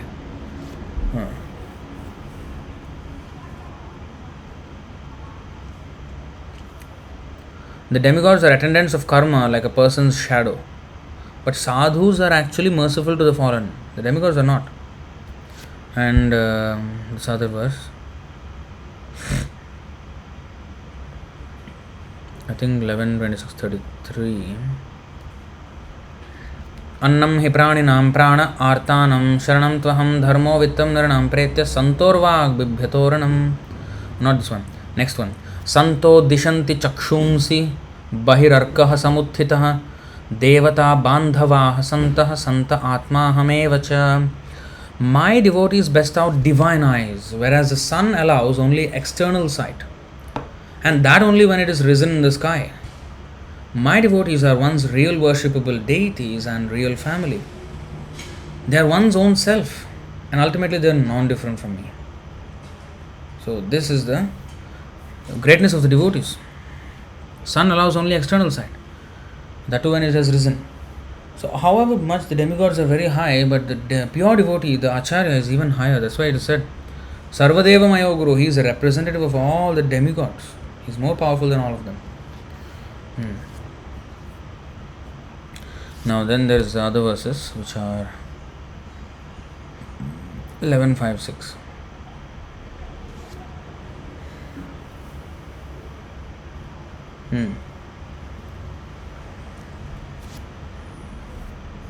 This is the Krishna. So this is the demigod worshippers, similar to second chapter 42nd and 43rd verse. Vedavadarata.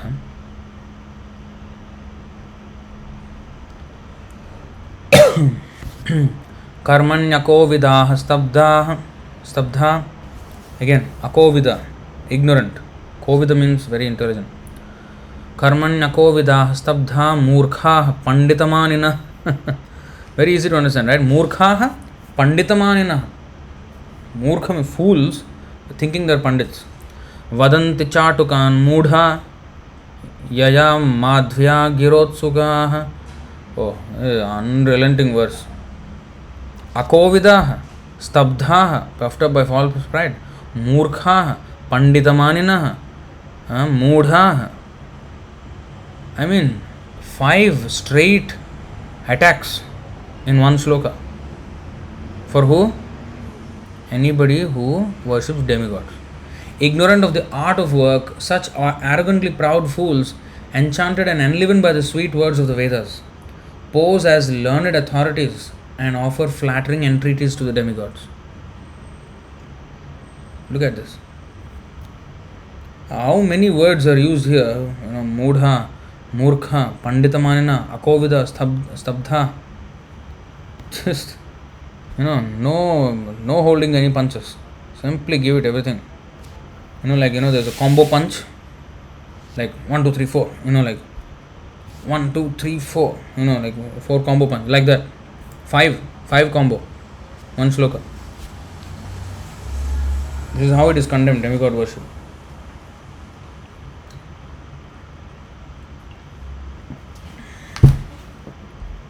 यस्त्विन्द्रगोपमथवेन्द्रमहोस्वकर्म बन्धानुरूपफलभाजनमातनोति कर्माणि निर्दहति किन्तु च भक्तिभाजां गोविन्दमादिपुरुषं तमहं भजामि. So even Indra, the demigod, one of the greatest of demigods, he himself is under the karma. He himself is enjoying his own karma. How can he release us from karma? Cannot. Karmani nirdahati kintu cha bhakti bhajam. Completely becomes burnt to the roots, our karma, if we do bhakti to Govinda, Krishna. Yeah. Before we go, before I forget, you see there is these two verses in Bhagavad Gita. A pure devotee, he does not. See, tyaktva karma phalasangam nitya tripto nirashrayah karmanyabhipravrittopi naiva kinchit karoti saha. Nirashrayah, no ashraya. So, abandoning all attachment to the results of his activities, ever satisfied and independent, he performs no fruitive action although engaged in all kinds of undertakings. So, what is this independent? Nirashraya means he is not dependent on anything material. A devotee does not try to depend on a material asambhuti, which is Sanskrit meaning is that which is dependent on something else. So anything other than ashraya, he himself, only ashraya, the absolute truth, Krishna, he is Swarat, independent. Everything else is dependent on him. Everything else. Sutre manigana iva matta parataram nanyat kinchidasti dhananjaya mai sarvam idam protam sutre manigana iva. Everything else, like the thread in the necklace is holding all the pearls. So, Krishna is the underlying thread of everything, every manifestation. We can't see him, but he is the underlying thread holding everything in place. He is the only ashraya for everything. But if we try to take ashraya for something which is not ashraya, the Krishna is saying avidhi purvakam, and my devotees don't do that. And here, in 318 also this is mentioned. Here it is, what is this here? Nitya tripto nirashraya. There, Nitya tripto. He is very satisfied in devotional service. He doesn't need any white, what is called, tyaktva karma phala sangam. Asangam, phala asangam. He is not attached to the fruit results. Nitya tripta, being always satisfied. He does not need any desire to be fulfilled by any of the demigods. He doesn't need it. Santushtya yena kena chit. He is just happy anywhere, even under the tree. He is happy. Nitya tripto, nirashraya. So he does not go to this nirashraya or asambhuti means not only demigods. You see, nirashraya means without any shelter. That means other than Krishna, no other shelter. Nih also means super excellent or superlative degree of ashraya. He takes the highest ashraya, shelter of highest ashraya. That is also another meaning. So, other than the highest shelter, which is real shelter, he doesn't take shelter of anything else. That is the definition of a devotee. Govindam Adipurusham tamaham bhajami. Not any Purusha, Adipurusha, the original Purusha. Not secondary shelter and all this. So, nirashraya. And another verse is here, 318.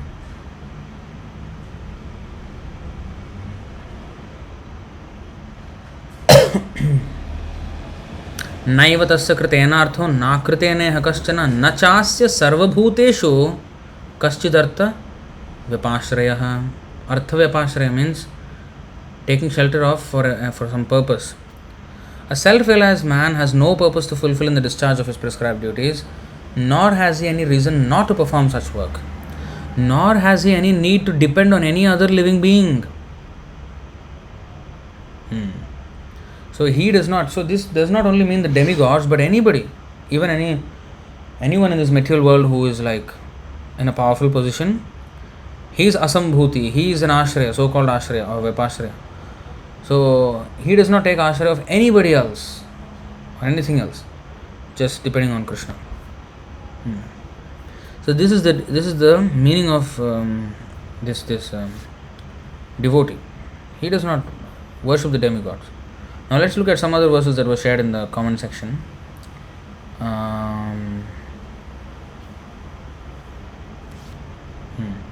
Of course, this verse is from the Rajagishwar Prabhu is sharing.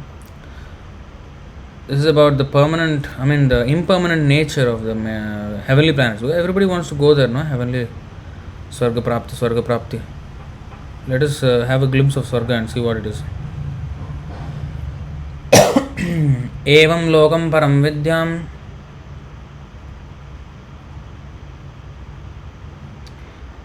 एवं लोकं परम विद्यान् नश्वरं कर्म निर्मितं सतुल्यातिशयध्वंसं यथा मंडलवर्तिनाम.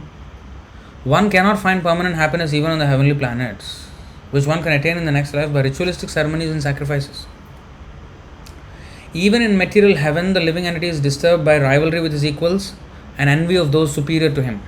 And since one's residence in heaven is finished with the exhaustion of pious fruitive activities, the denizens of heaven are afflicted by fear, anticipating the destruction of their heavenly life. Thus, they resemble kings who, though enviously admired by ordinary citizens, are constantly harassed by enemy kings and who therefore never attain actual happiness. Never attain. So, this is heaven for you.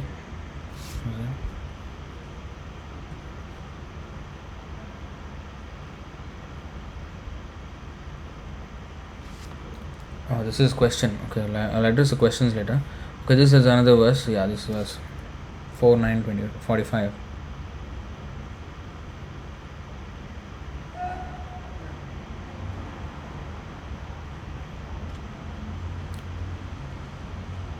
अभिवंद्य पितुः पादव आशीर्भिश्चाभिमंत्रितः ननाम मातरौ शीर्ष्णा सत्कृतः सज्जनाग्रणीः. Then Dhruva Maharaj, the foremost of all nobles, first of all offered, what are we even reading? 429, 49. Oh, no wonder. 429, 45.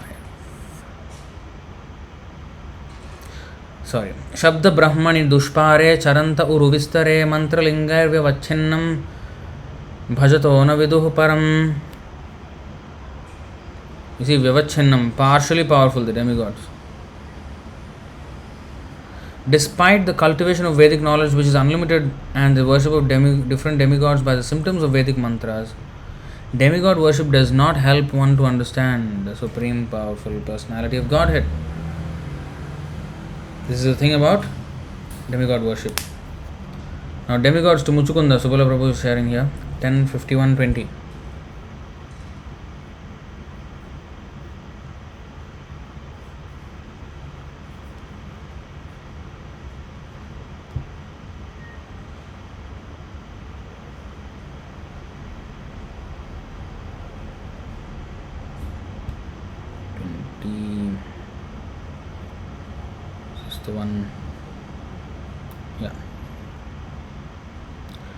वरं वृणीष्व भद्रं ते ऋते कैवल्यमद्यनः एक एवेश्वरस्तस्य भगवान् विष्णुरव्ययः. एव ईश्वरस्तस्य एक भगवान् विष्णुरव्ययः. All good fortune to you. Now please choose a benediction from us. Anything but liberation, since only the infallible Supreme Lord Vishnu can bestow that. You see? 6:16:38. Oh, you are all great scholars here actually. I did not keep track of all this. Okay. 6:16:38.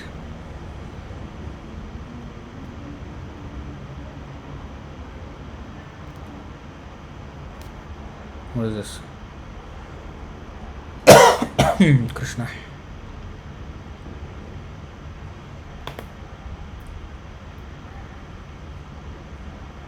I don't know what is the meter of this, but I'm just going to Vishayatrisho Narapashavo. Narapashavo. Wow. Man like animals. Good word, huh?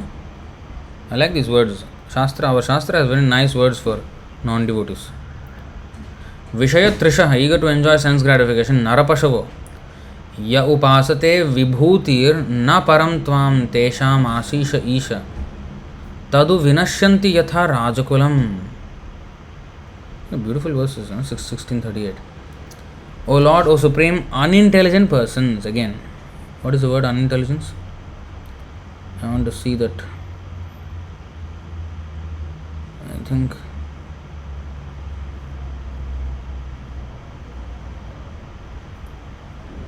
Okay, never mind. Unintelligent persons who thirst for sense enjoyment and who worship various demigods are no better than animals in the human form of life. Okay, so demigod worshippers are compared to animals here. Enough of intelligent, unintelligent, less intelligent, all these animals. So because of their animalistic propensity, very sharp words, I mean, very sharp. Because of their animalistic propensities, they fail to worship your lordship. It's true. What are they worshipping them for? Simply some extra sex life, extra everything, just material things. They fail to worship your lordship because of their animalistic propensities, and instead they worship the insignificant demigods who are but small sparks of your glory. With the destruction of the entire universe, including the demigods, the benedictions received from the demigods also vanish, just like the nobility when a king is no longer in power. Very nice. So Nishita Mataji's 11, 14, 5 through 7. 11, 14, 5 through 7.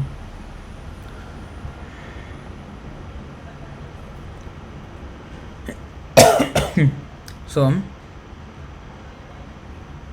तेभ्यः पितृभ्यस्तत्पुत्रा देवदानवगुह्यकाः मनुष्याः सिद्धगन्धर्वाः सविद्याधरचारणाः किन्देवाः किन्नरा नागा रक्षः किंपुरुषादयः बह्व्यस्तेषां प्रकृतयो रजः सत्त्वतमो भुवः याभिर्भूतानि भिद्यन्ते भूतानां पतयस्तथा यथा प्रकृति सर्वेषां Chitra वाचः स्रवन्तिः.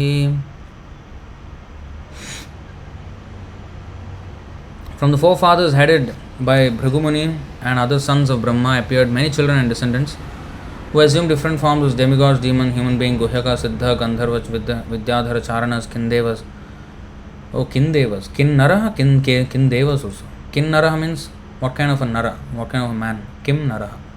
Kim Purusha, what kind of a man again. Kindeva means what kind of a demigod is this. Interesting. So Charanas, Kindevas, Kinnaras, Nagas, Kimpurusha, that means half man, half demigod. Half what is it called? Half animal, half demigods. All of the many universal species, along with their respective leaders, appeared with different natures and desires generated from three modes of material nature. Therefore, because of the different characteristics of the living entities within the universe, there are a great many Vedic rituals, mantras, and rewards. See? So this is the reason why there are so many things. But ultimately, they will create chaos. And that's what is happening exactly. I forgot to show this. Bhagavad Gita 9:25, which is famous verse. 9:25. Yanti devavrata devan pitrin yanti pitrivrataah bhutani yanti bhutejya yanti madhyajino pimam. Those who worship the demigods will take birth among the demigods. Those who worship the ancestors go to the ancestors. Those who worship ghosts and spirits will take birth among such beings, and those who worship me will live with me. So again, demigod worshippers are not going to the same place as Krishna worshippers. So that's clearly to be understood. I don't know, but what was this? Wait a second, what did I even read? 11, 14, 15.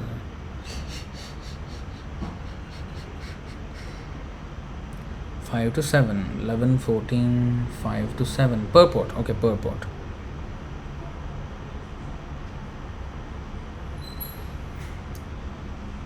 So different species of intelligent beings throughout the universe, but this proliferation of Vedic formulas indicates only the variety of material illusion and not a variety of ultimate purpose. Absolutely, that's very nicely said. So,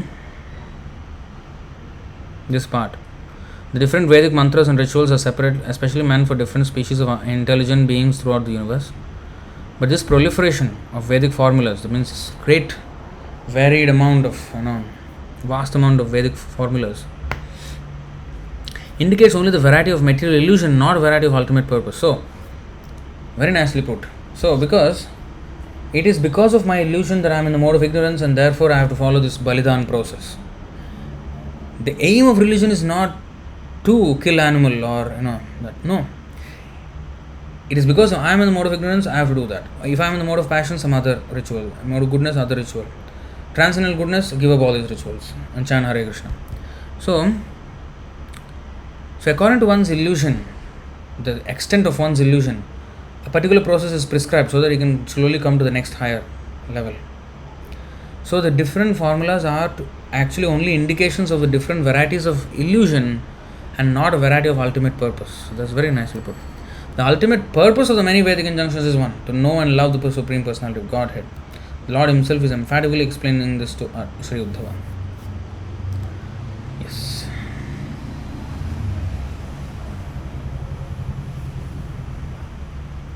So of course we have this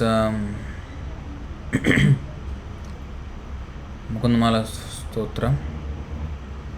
Kshudra Rudra Pitamaha Prabhritaya Kita Samasta Sura. Demigods are like cockroaches. Prithve Renu Ranu Payamsi Kanika Phalgu Spulingo Laghus Tejo Nishwasanam Maruttanutaram Randhram Susukshmam Nabha Kshudra Rudra Pitamaha Prabhritaya Kita Samastah Sura Drishte Yatra Satarako Vijayate Shri Pada Dhuli Kana. Once our Savior has been seen, the whole earth becomes no greater than a speck of dust. All the waters of the ocean become mere droplets. The totality of fire becomes a minute spark. The winds become just a faint sigh. And the expanse of space becomes a tiny hole. Basically all the things, all the different elements. Dust is earth, then water is the ocean, then fire, then air, then space. Bhumirapa Analo Vayu Kham. All of them become insignificant. Now geopolitics are going on. And people are trying to conquer the ocean, and having this, strategic points of military bases and all these things. Trying to control the land and the water. Insignificant for devotee.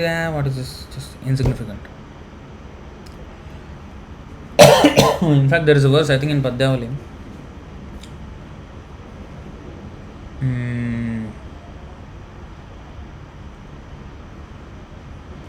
That who shared that? Somebody shared that. So it said that the happiness which is, if you add up all the happiness that are to be found in the millions and trillions of universes of this material world,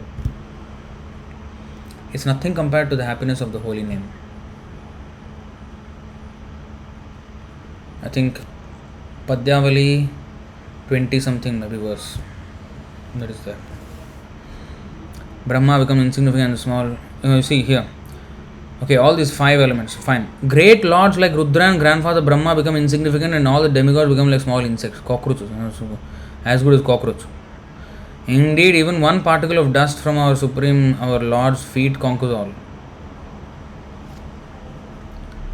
So this is Kaivalyam Narakayate Tridashapura Akasha Pushpayate Durdantendriya Kala Sarpa Patali Protkhatadam Shtrayate Vishwam.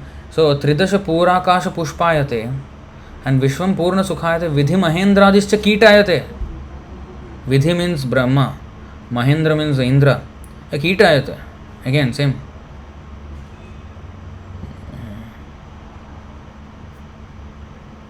And Kitayate. In Tamil they say Keet Aitinga. Keet. Aitinga means Aiter. Keet Aiter. Aiter means became. Keet Aiter. Like that it is sounding. Kitayate. Kitayate. Yat karunya kataksha vaibhavavatam tam gauramevas tumaha. For a devotee, for one who becomes a pure devotee through devotional service to great personalities like Chaitanya Mahaprabhu, Kaivalya or merging into Brahman appears no better than hell, and as far as heavenly planets are concerned, to a devotee they are like a phantasmagoria or will o' the wisp. And as far as yogic perfection is concerned, a devotee does not care a fig for such a perfection. Since the purpose of yogic perfection is achieved automatically by the devotee, this is all possible when one becomes a devotee of the Lord through the medium of Chaitanya Mahaprabhu's instruction. Mukti pradata sarvesham Vishnurev na samshayah. There is no doubt that Vishnu is the deliverer of liberation for everyone.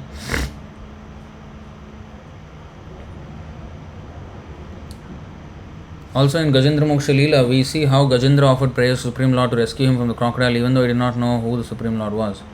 None of the demigods came to save him, not even Brahma or Shiva. Rather, the Supreme Personality of Godhead, Narayana, seated on Garuda, personally appeared before him. If all gods are same, then any demigod would have answered the prayers of Gajendra, but they were well aware of their position and waited for Narayan to appear. Demigods were not angry with Gajendra, for actually when Lord Vishnu is worshipped, all the other demigods are also worshipped. Yasmin tushte jagat tushtam. The Supreme Personality of God is satisfied, everyone is satisfied. I think this is from the purport of somewhere in the 8th canto, 3rd chapter. 8:22:31. What is this?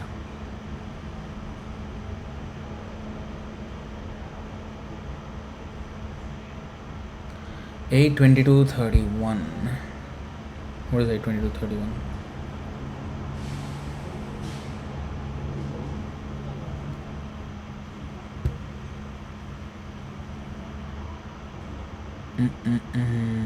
Srimad Bhagavatam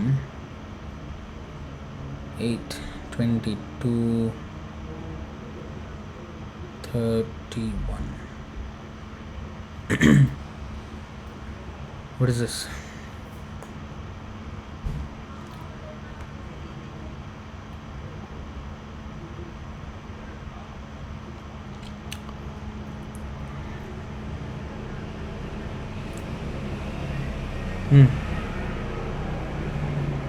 This is Bali Maharaj, Madashraya. Thus he was ultimately given an exalted position. Madashraya, Bhavitendro Madashraya. Esha me prapitah sthanam dushprapam mamarairape savarnerantarasyaayam Bhavitendro Madashraya. The Lord continued, because of his great tolerance, I have given him a place not obtainable even by the demigods. He will become king of the heavenly planets during the period of Manu known as Savarni. Next Manu, after this, Vaivasvata Manu is Savarni. 8th Manu.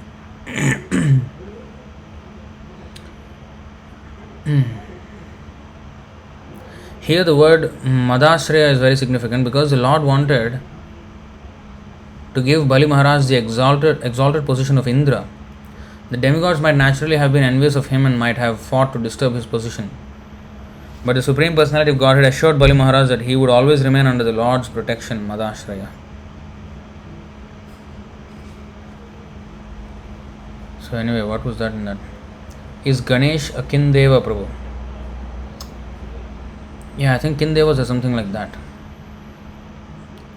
Dimitri is saying, I'm not a scholar at all. I shared some verses from my notes to your classes, that's it.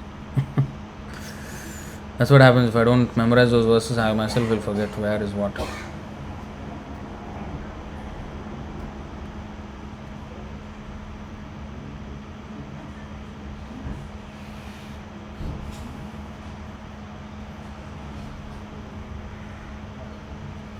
Okay, so other comments are there and questions are there. I will get to that. Now, so Krishna finally he condemns dharma projita kaitavatra paramo nirmatsaranam satam. There is all this cheating religion are kicked out from the Bhagavatam. Dharma projita kaitavatra, religiosity completely rejected, kaitava covered by fruitive intention atra. In this Bhagavatam herein, all religious processes covered by fruitive intention. Kaitava means actually cheating. They are completely rejected, the kind of cheating religious processes. Yeah. So only Shivadam Tapatraya Unmoolanam. Tapatraya Unmoolanam. Unmoolanam means uprooted. Uprooting of Tapatraya. Three kinds of sufferings. Adhyatmik, Adhibhautik, Adhidaivik. That is basically this material world. So all that will be Tapatraya Unmoolanam. So by reading Srimad Bhagavatam, this Bhagavad Dharma. So Krishna says also, finally, Sarva Dharman Parityajya Mamekam Sharanam Vraja. Aham Tvam Sarva Papebhyo Mokshayishyami Ma Shuchaha. Mamekam, this Ekam, Sharanam Vraja. Just surrender to me alone, exclusively. Not to anything else, anyone else. Not to a demigod, not to any man, not to any... Nothing. To me. Surrender to me. I shall deliver you from all sinful reactions, do not fear. So the Lord is so kind. Now the kindness of the Lord is what I want to touch upon. See, the Lord is so kind that we, just imagine this thing now. We have come here to enjoy the material world. But Krishna is always thinking of bringing us back. And He is way more eager to bring us back than we are eager to see Him. And He is making arrangements to bring back even the worst offenders. Somehow or other give them, Vedic injunctions. And okay, if you don't like me, never mind. You worship this Devata. He is a proxy actually. These Devatas are proxies of the Supreme Lord. Because I don't want to go to Krishna, okay, this demigod, okay, this anything other than Krishna I will worship. You can give me, okay, I'll worship. So, He even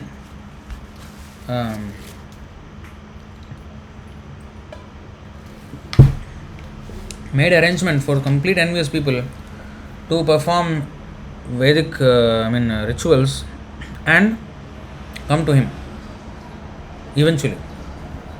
Because life after life, they will get purified. So He is doing all these things and somehow or other finding some loophole to bring us out. Very nice, instructive, very thought-provoking verses from the Brihad Bhagavatamrita.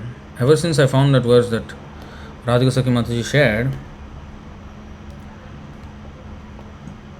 I'm every day looking at those verses actually. Those few verses.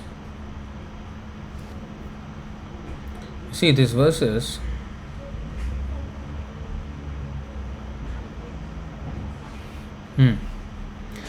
So this is the context of these verses is Narayan himself is speaking to this Gopakumara. So Gopakumar is a boy, cowherd boy, who climbed up all the earthly planet, heavenly planet, Janalok, Tapalok, Satyalok, and then finally in the spiritual world Vaikuntha, and then finally Golok Vrindavan, and became a cowherd boy there. So if at all, we can become qualified and go to spiritual world, what is Krishna going to say when we first going to see Him? What is He going to say to us? This is what He said to Gopakumar, who went back to the spiritual world after having resided in this material world. You see what He said. Shri Bhagavan Uvacha Swagatam Swagatam Vatsa Dishtya Dishtya Bhavan Maya Sangatotra Tvadikshayam Chiram Utkanthite Nahi. You see, Swagatam Swagatam Vatsa. Welcome, welcome. Dishtya Dishtya Bhavan Maya. You see what He is saying. Supreme Lord said, welcome, welcome, my dear boy. I am fortunate, most fortunate. Narayan is saying, you can say Krishna, actually it's Narayan because he's in Vaikuntha. But same. So Krishna is saying, I am fortunate, most fortunate to meet you here. For so long I have been eager to see you. He is considering himself fortunate. Swagatam, Swagatam. Come. Then, in Bhagavad Gita, do you remember that verse? Bahuni me vyatitani janmani tavacharjuna. Tanyaham Veda Sarvani Natvam Vetha Parantapa. Here 4-5.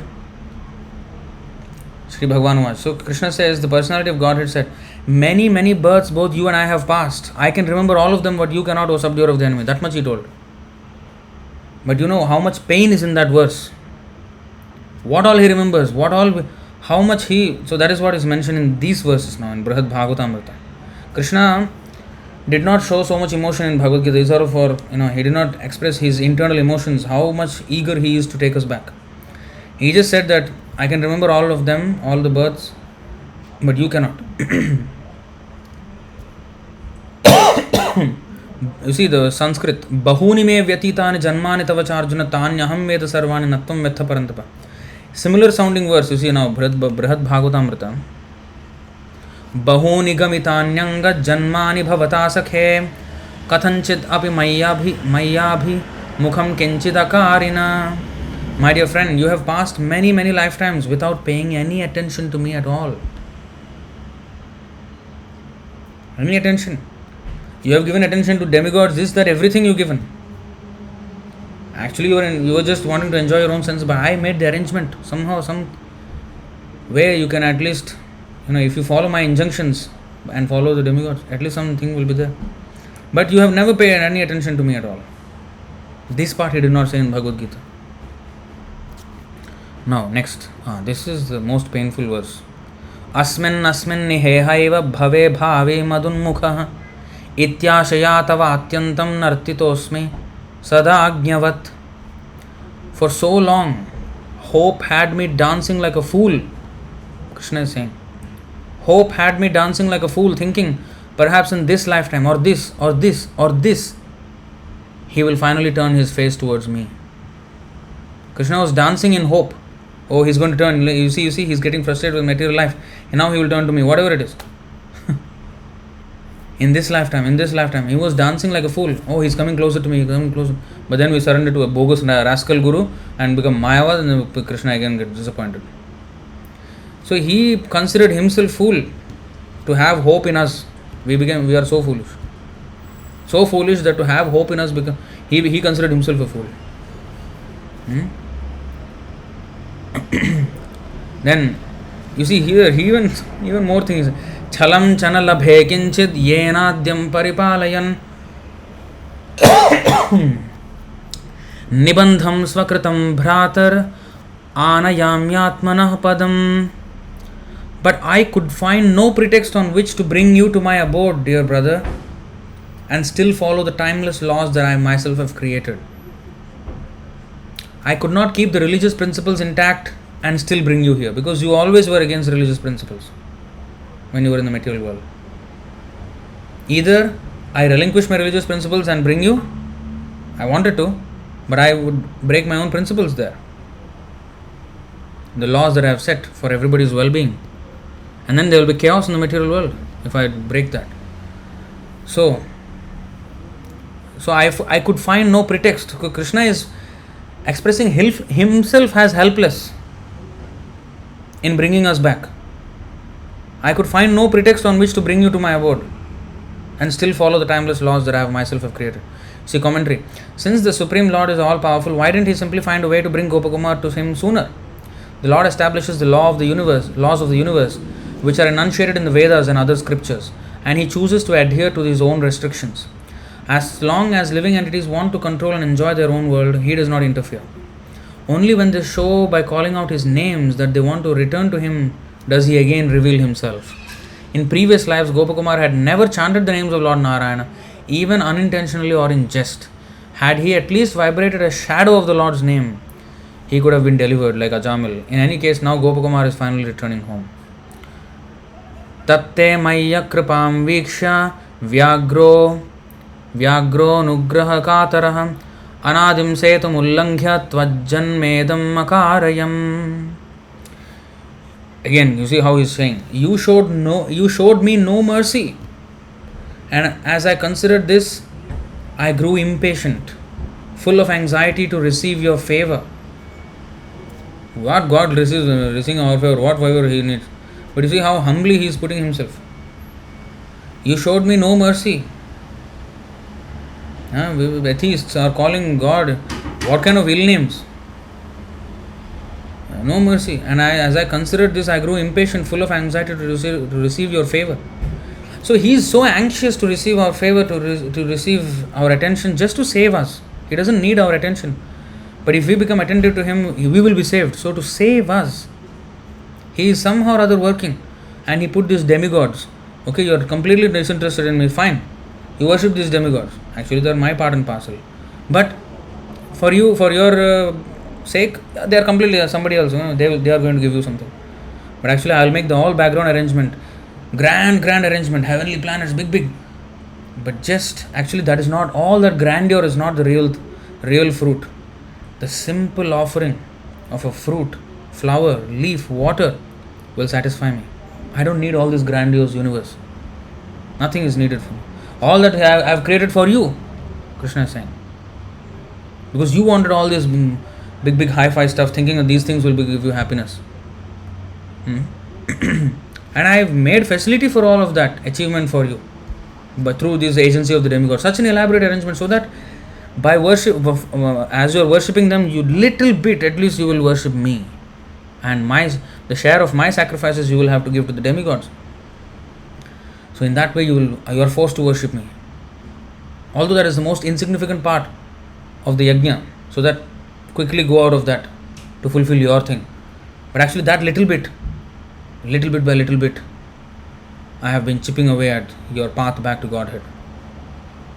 So I was making the path back to Godhead little by little for you with that process. Of course, he did not say like that here in this verse, but we can just imagine, you see how impatient he is to bring us back, that even though we are completely disinterested, he is providing all these facilities of the demigods and all these things to somehow slowly, and then he sends Vaishnavas, and then he sends scriptures, he comes himself, came as Chaitanya Mahaprabhu, always working for our benefit.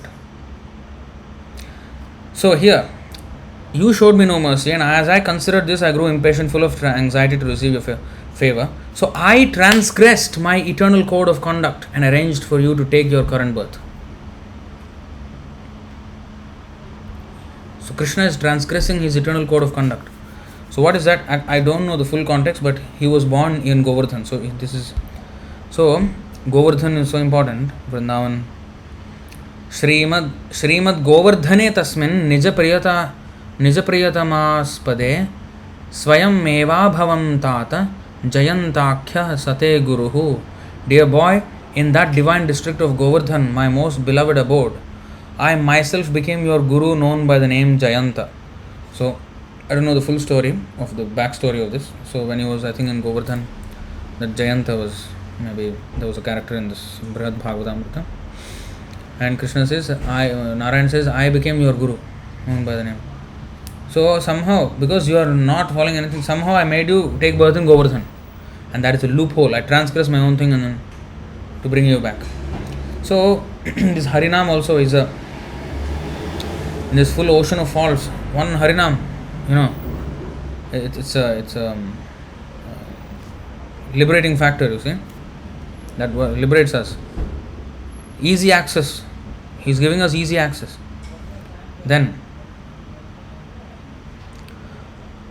Kamam dirghatamam medya chiratvam samapurayah swasya mepi sukham pushnan atraiva nivasasthiraha. You see how humbly he is saying, today you have at last fulfilled the desire I have harbored for so long. Please nourish your happiness and mine by staying here forever. He is asking the boy, please stay here forever, don't go back again. That means we can choose to go back again. It means that independence is still there. But he is just hoping that we would not misuse our independence. And of course, Krishna makes sure that, as we are getting purified, we will have zero trace of that desire.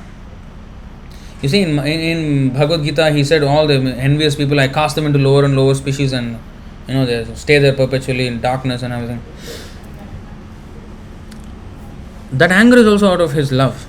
He is so frustrated. How many chances should I give? And still you are not. Then I will make you suffer. I will, go through all the pain to make you understand. Whatever it is, I want to make you understand that you're not going to be happy here. It's not because that Krishna created a material world particularly in such a way that it will always be unhappy for us. And then he's saying, oh, come out of the material world because this is an unhappy place. No, no, no, no, no. It's not that you may ask why Krishna could have made a place that is always happy, right? Why should he create material world which is like always unhappy and then come here and act like a big savior saving us from the unhappiness? Right? Wrong. Because it is not the nature of the material world. Look, firstly, we wanted to become the Supreme Lord, right? And our constitutional position is we are minute. Supreme Lord is Vibhu, is unlimited. So, Master can only be big. I mean, of course he can be small, but the thing is, he should be more powerful than the servant, right? So, we are small and he is infinite. So, he is more powerful than us. So, there is no way that we can compete with Narayan in the spiritual world. There is no way. If I have to be a master, then I have to be in the superior position. I can't be in the inferior position. So therefore, Krishna gave us an energy, this material world, which is inferior in quality to the superior jiva. So that now we can dominate. Otherwise, in the Vaikuntha, he is superior, he will dominate. So the inferior cannot dominate. So the material energy is inferior to us. So it has to be of that quality because of that. And he made all arrangements. Look at the unlimited opulence of this material world. How many planets, how many stars, how many luminaries we can see in the sky. And all of them are full with living entities.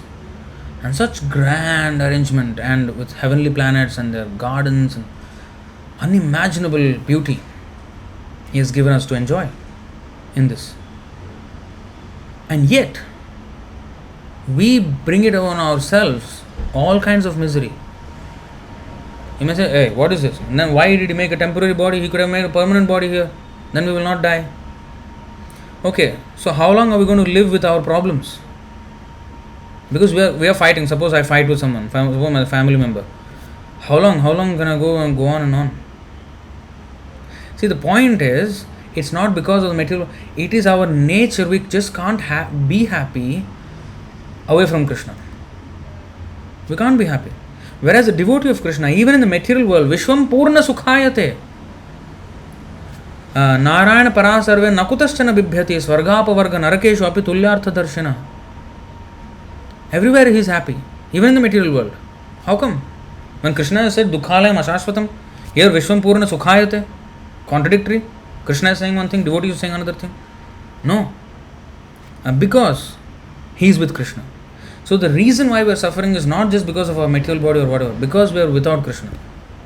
We can't live without Krishna. That is the reason why we are suffering. Not the material world or spiritual world or what it is. That is the real problem. So, today you have at last, Krishna is saying, Narayan is saying, today you have at last fulfilled the desire I have harbored for so long. Please nourish your happiness and mine by staying here forever. Please don't go away. Krishna is again humility, begging us.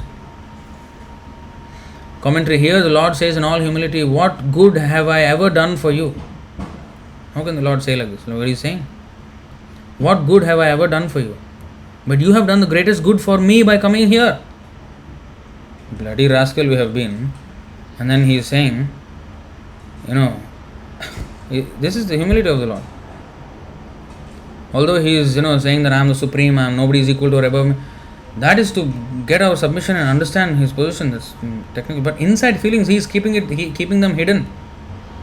He is only revealing to extraordinary devotees like Sanatana Goswami, who wrote this Brihad Bhagavatamrita. So, only through his mercy we can understand these internal feelings of the Lord. How vulnerable he feels for no reason, just out of love for us.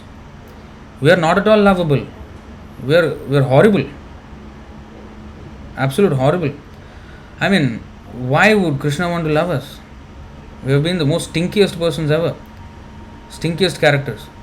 And still Krishna has so much love for us when we had complete hate for him. and he is still, so humbly putting himself, as if he has done the wrong and we have been always right. Look at him. The Lord hopes that Gopakumar will forget the discontentment that has impelled him to wander from one place to another and will instead choose to remain in Vaikuntha. You see, he is hoping. That means we can go back. After going back to Godhead, we can again come back. But of course, Krishna will make sure our intelligence is so sharp this time that after all the experience we have been through, Krishna will make us remember also what we have been through in lifetimes, many, many lifetimes. So then we can remember, oh, this is very, very bad. I'll never want to go there again. I'll never want to do this injustice again. That's the whole point. So Gopakumar then said, Sri Gopakumar uvacha, Etat Sri Bhagavad Vakya Mahapiyusha Panataha Mattoham Nasakam Stotum Kartum Gyatum Chakinchana. Sri Gopakumar said, maddened by drinking the beverage of the Supreme Lord's words, so intoxicating, I was unable to offer him praise or to understand or do anything. He was stunned. He did not know how to react to that. So this is Krishna. This is how Krishna welcomes us in the spiritual world if we ever make it back. See how kind he is. So this demigod, this whole thing, this whole grand arrangement of the cosmos, behind all of that is his mercy. And that's what it is all about actually. So finally, these two verses which I missed before.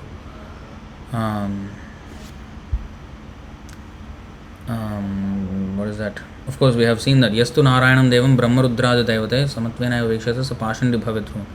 Now one may ask why there are so many then devatas and all this. Of course, we have already studied all of that, but just two verses before we close and take on questions.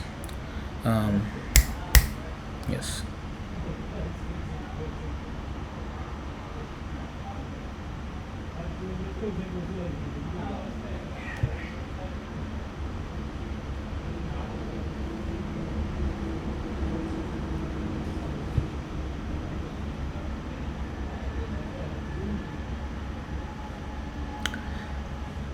Madhya 20.145 Vyamohaya characharasya jagatas te te puranagamas tam tameva hi devatam paramikam jalpantu kalpavadhi siddhante punareka eva bhagavan vishnu samastagama vyapareshu vivechana vyatikaram niteshu nischiyate. There are many types of Vedic literatures and supplementary Puranas. In each of them, there are particular demigods who are spoken of as the chief demigods. This is just to create an illusion for moving and non-moving living entities. Let them perpetually engage in such imaginations. However, when one analytically studies all these Vedic literatures collectively, he comes to the conclusion that Vishnu is the one and only Supreme Personality of Godhead. And this is the verse from the Padma Purana. Hopefully, in the future there will be a number, chapter number, verse number, that will be easier. Then we have this other verse, Alodya sarva shastrani vicharyani punah punah. Alodya. This is in the 2.936, but it's a long purport. So when I see the yellow color, I know that is where I have to stop. There you go. 3. Srila Jiva Goswami always quotes another common passage which is found in 3 Puranas, namely Padma Purana, Skanda Purana and Linga Purana. It runs as follows. Alodya sarva shastrani vicharya cha punah punah idam ekam sunishpannam dhyeyo narayana sada. By scrutinizingly and reviewing all the revealed scriptures and judging them again and again, it is now concluded that Lord Narayana is the supreme absolute truth and thus he alone should be worshipped. Again, another verse.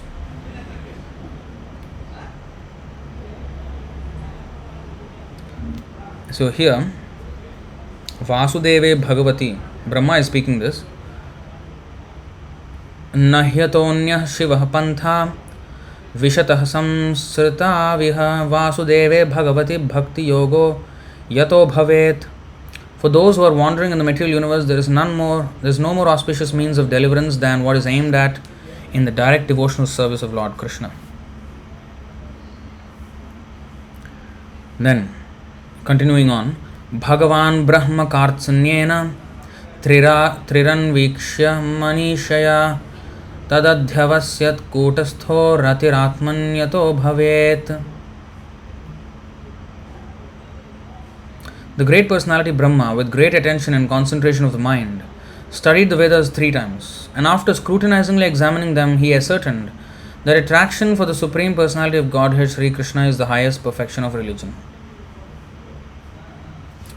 And the same Brahma also said here,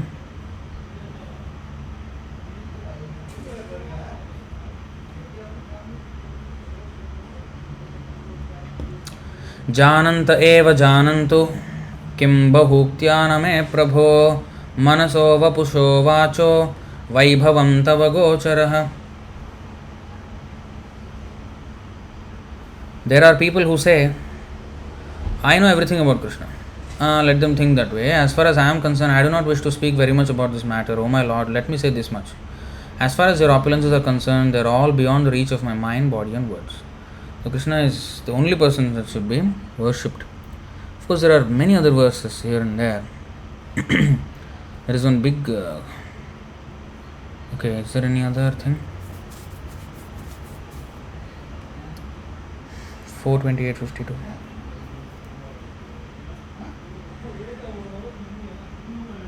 Yeah, this is very nice. So 4:28, 52 and 53 Srimad Bhagavatam. The Brahmana continued, actually this is Krishna himself. My dear friend, even though you cannot immediately recognize me, can't you remember that in the past you had a very intimate friend? Unfortunately, you gave up my company and accepted a position as enjoyer of this material world. Beautiful, right? But just how Krishna feels, we can understand from this Brihad Bhagavatamrita.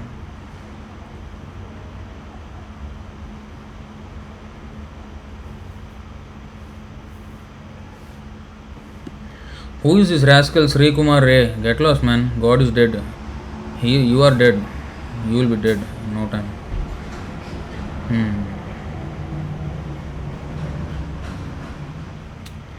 2 feet whose beauty defies that of the lotus growing for the Sharad season.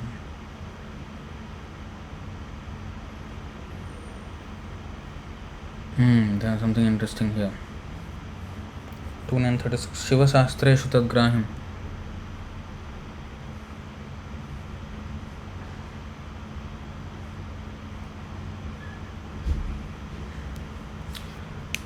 So let's see that Shiva Shastreshu.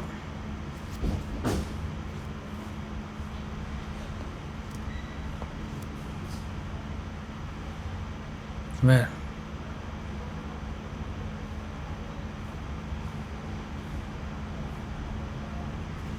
How come I can't find it?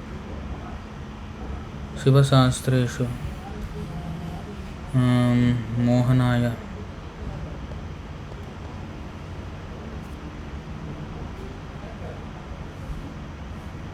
I can't find this. Why? How come you found this in 2936 purport? I can't even find anywhere on the... Anyway, I don't know where this is. Subala Prabhu, I don't...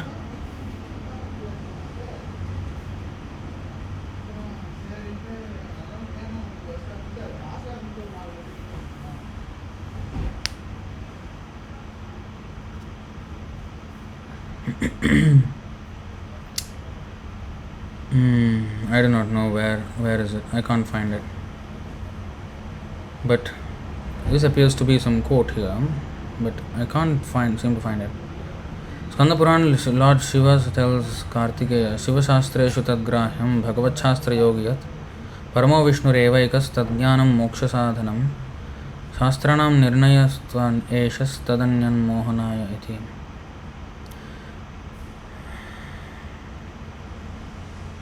The statements of the Shiva scriptures should be accepted only when they agree with the Vishnu scriptures. Lord Vishnu is the only supreme Lord and knowledge of him is the path to liberation. That is the conclusion of all the scriptures. Any other conclusions are meant only to bewilder the people. Shiva Shastreshu, let's see on the latest version of the Veda base. Shivashastreshu.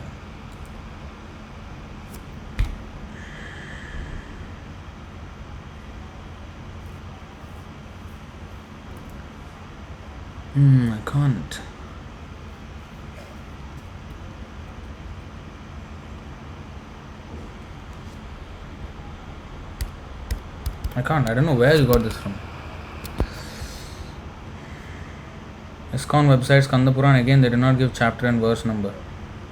But you said 2936. Okay, sorry, it's not in Bhagavatam. Okay. ISKCON website, Skanda Puran, again they did not give chapter and verse number. So hopefully it's correct, but I don't know. Anyway, this is the thing. Chaitanya Mahaprabhu anyway said these two verses, Vyamohaya Characharasya Bhagavan. So these two 20, 145, 20.145 Madhya and 2936 purport, allowed the Sarva Shastrani. So these two things we have,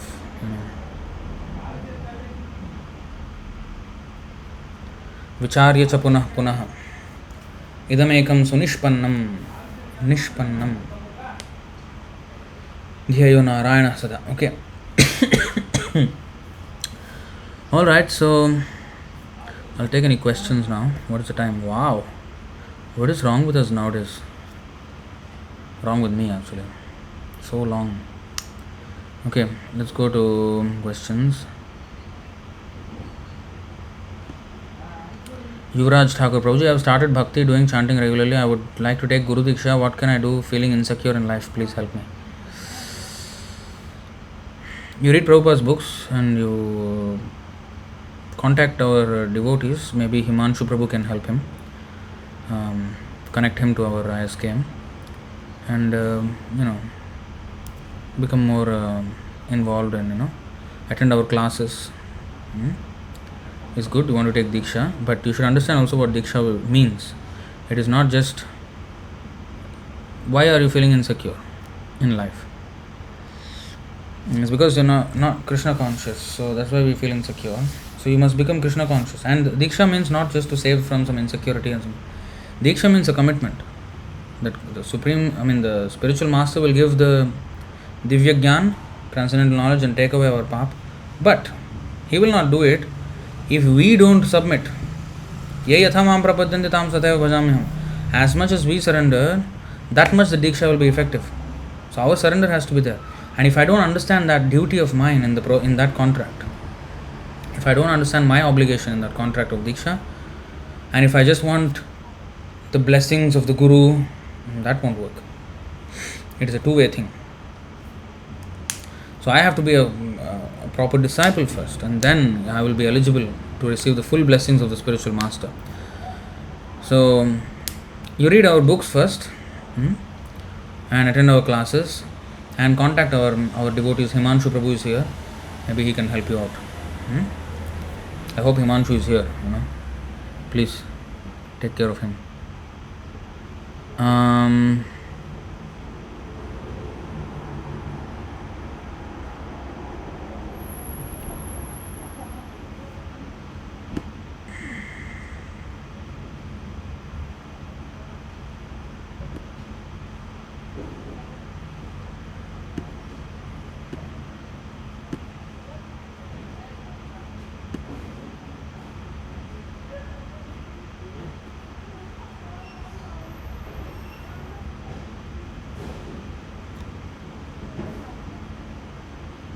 Soham, Prabhu, my one question is that if there is one God, why don't we ask only Him, Krishna, for anything we need and He will provide? Or does He provide only one product? What is that product, sir? Can you tell me what product are you talking about? A toothpaste, is it? That's a whole class about. Even if you are Akama, Sarvakama, Mokshakama, you go to Krishna. That is actually not pure devotion yet. If it is Sarvakama and Mokshakama. But at least if one has come to Krishna, then Artharthi Jignasur Jnani Bharatarshava. It is he Sukritina. Chaturvidha Bhajanti Mam Sukritina Arjuna. So at least become pious and then eventually become Mahatma and go back to Godhead. That's the whole point. But don't become Dushkritina, Mudha, Vimudha, Murkha, all the Alpamedhasa, Hatagyana. Don't become like that. That's all.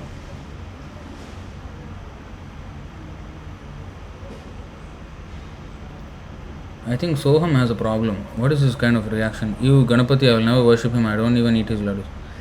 See, I don't know. This attitude is not good. Well, of course, we should not eat, and because it's demigod prasadam. But we can't disrespect the demigods like that. He's a great devotee of Krishna. How can we do like that? As a principle, yes, we don't take anything offered to demigods by demigod worshippers. Jagannath Puri, they offer to all demigods, but after offering to Jagannath, they will offer to demigods, and that Mahaprasadam is given. That is fine. That is the proper way to do it. But here, directly offering to the demigods, that is not proper. We cannot eat that. But that does not mean we disrespect Ganapati or any of the demigods. Then we will go to hell also. Nectar of devotion, it is there, you can't disrespect the demigods. You got to really learn. I don't know what you're doing, Soham. You really have to learn how to be a devotee, how to think and behave like a devotee. Because from what you're writing, I see that you're not behaving like devotee. You should read Prabhupada's book seriously and take this whole more seriously. Don't be just a frivolous person here wasting everybody's time.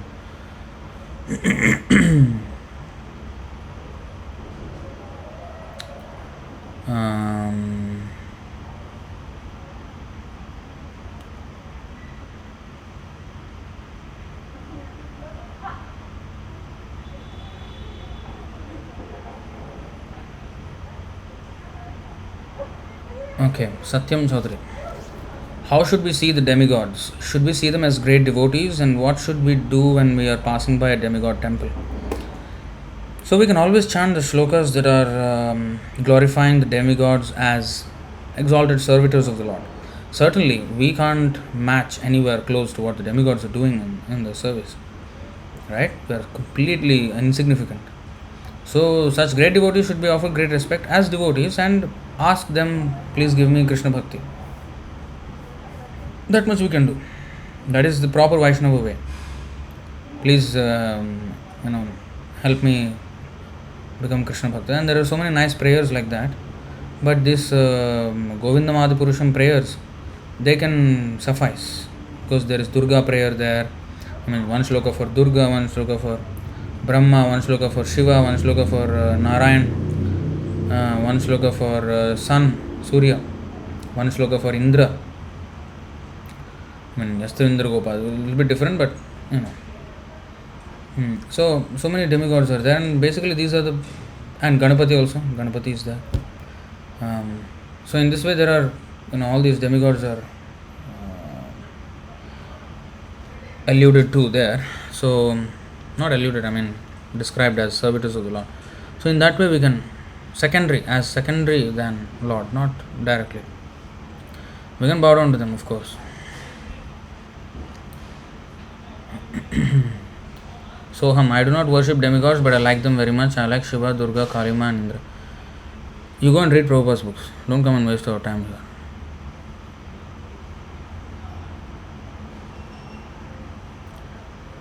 Soham, I do not want to go to hell. Then read Prabhupada's books. Otherwise, definitely, we are all going to hell if we don't read Prabhupada's books. Anandini Mataji, hell means the place where chance for materialistic enjoyment more. Really? That's what you think hell is? Sorry. 5th canto, 26th chapter, you go and read hell. There is a video actually, a video of hellish punishments, but this is done by Thai Buddhists, because in Buddha also, in their Buddhism also, there is Yama, who is the Lord of Death, Yamaraj basically. It's all taken from our Sanatana Dharma only. They have this, so there are these descriptions of punishments. And then there is this video, our Venugopal Prabhu here, one devotee, he shared with me, and I saw that. I don't know where that thing is. I think, is it in my WhatsApp? One second, just I will check. I'll try to share the link, maybe, I don't know how. I think I'll give to the moderator. 1 second. Just give me a while.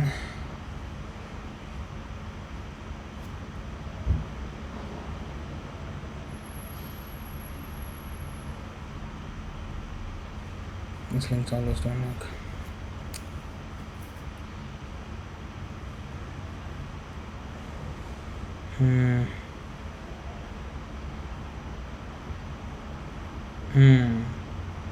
Okay, you know what? I'm going to share with the moderator, and this link we will put it in the comment section. You go and watch this. That is hell. So painful. Actually, in that video, the same. It's a long video, like 39 minutes or something. But actually, it's only 4 or 5 minutes, and after that, it repeats. It's the same thing basically. It's repeating. Only the first 4 or 5 minutes or 8. After some time, you will see it is the same scene you have seen before. That is when it is already started repeating. So it just repeats. I think 4 or 5 times the same thing. So you can go and see. They did this video, and we, being Krishna conscious, Krishna conscious movement, with all kinds of gadgets, and we have not made anything like that. We should make. They did all these graphics. It's not very high level graphics, but it's good enough to show how grotesque the hellish punishments are.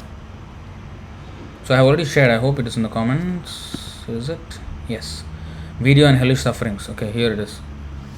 Of course, you obviously can't click on the link here, but we will share it in the description as well, and maybe you can see that in the YouTube description as well.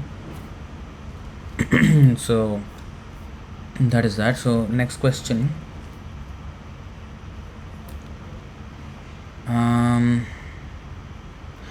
I think I will just not bother answering anything from Soham. I don't know what he's doing in the comment section. Okay, Som Patwa, sorry in advance. I have one doubt, like only Vishnu is the only ultimate supreme God, then there's no difference between Hinduism and Islam. As in Islam they say Allahu Akbar, Allah is the greatest.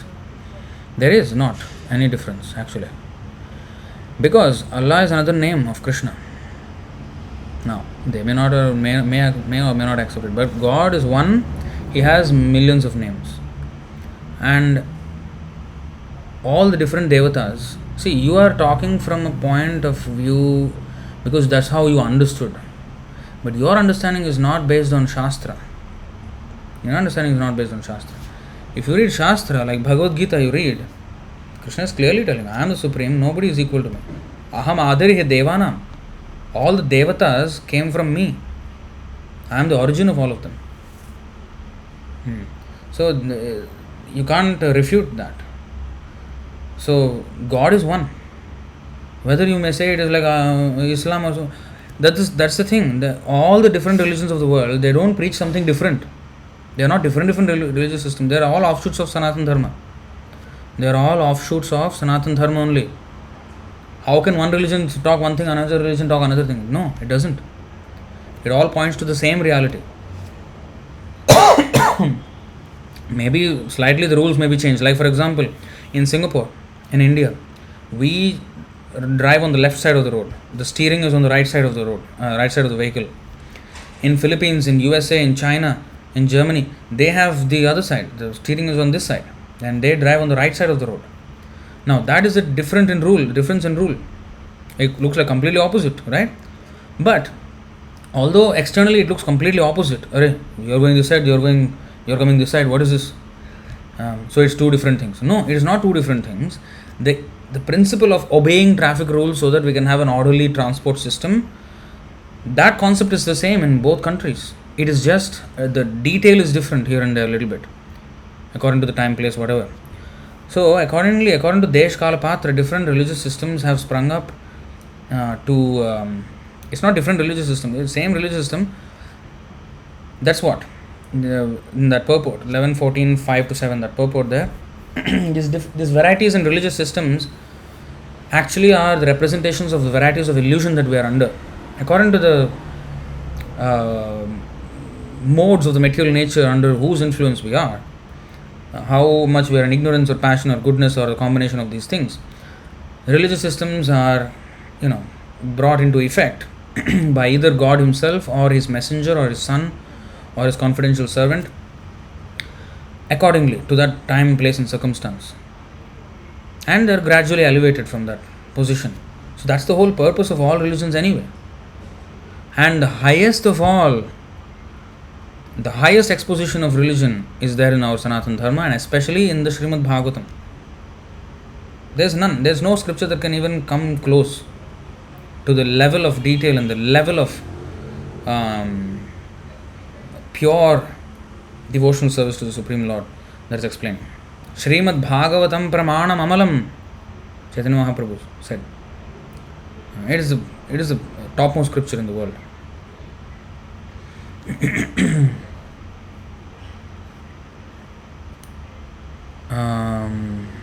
Satyam Chaudhary. Hare Krishna Prabhu, every Saturday my parents force me to go to Shani Mandir.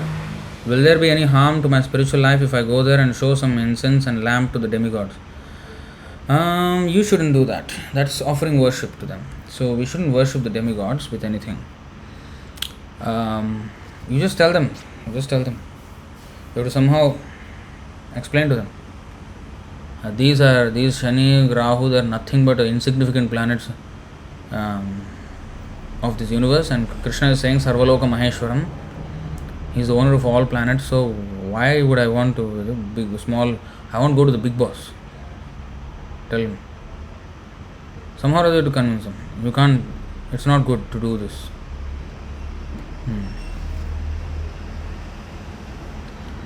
Then, what else?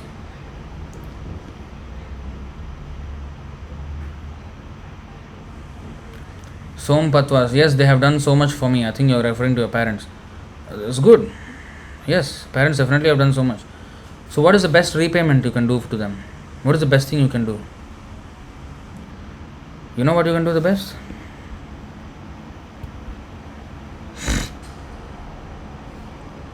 See, Hiranyakashipu was a very demoniac father. Right? And still Prahlad could do best for him like this. Shri Bhagavan Vacha, Narsimhadev was telling Prahlad, Trihsaptabheh pitaputah pitrabheh sahate nagha yat sadhosya kule jato bhavan vai kulapavanah. The Supreme Personality of Godhead said, My dear Prahlad, O most pure, O great saintly person, your father has been purified, along with 21 forefathers in your family. You are talking about only your father. Krishna is taking care of 21 forefathers of your family. Because you were born in this family, the entire dynasty has been purified. I think the other day somebody was showing me another verse which shows that 100 lifetimes back and forth, I think previous and coming generations or something like that. Somebody was showing 10 generations or something. That's the other verse. I think maybe I will see in the comment section. So that's the thing. Alright, so that's the best thing you can do. Pranam punadi sakulam natu bhurimana. The whole dynasty is getting purified. That's the best service you can give to your parents. Yes, they have done a lot for you. What is the best thing you can do for them? If you really love them, you should send them back to Godhead, so that they will never take another rebirth again. If they're going to take another rebirth, that means you want to see them suffering. So you have to act in such a way that they will never have another rebirth after this. They will go back to Vaikuntha. No more suffering for them. That is the greatest gift you can give to your parents. And you can do that by surrendering your life to Krishna.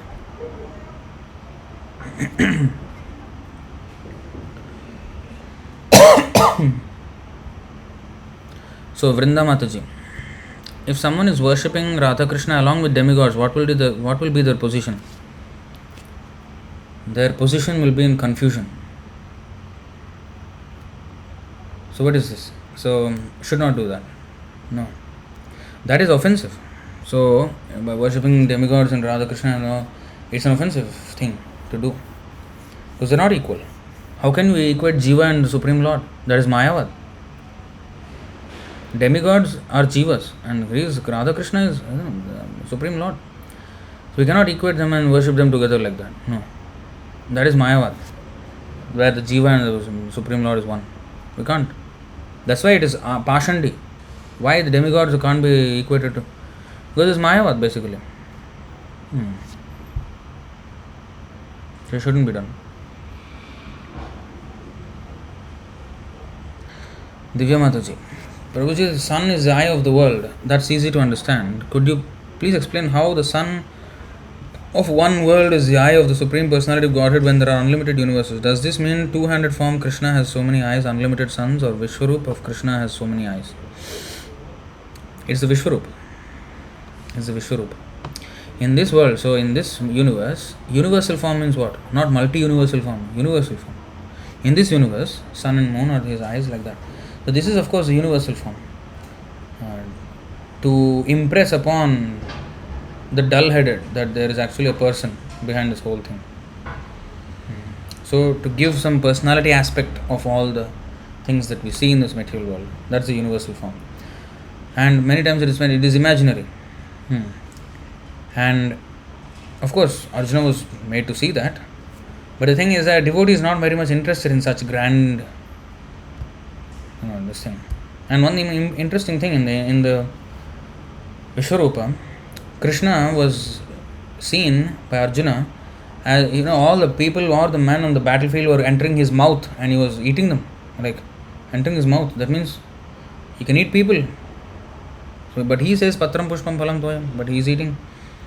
That is the destruction. Krishna can eat anything. He is, by breathing, he is destroying and creating universes. What is for him?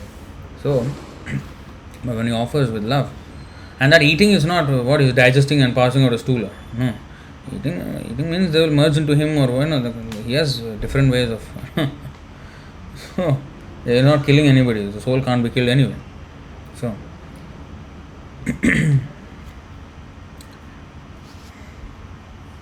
And anyway, Krishna has so many eyes that is also mentioned here in the Bhagavad Gita. Sarvatah panipadam tat sarvatokshishiro mukham sarvatah shrutim alloge sarvama avritya tishtati.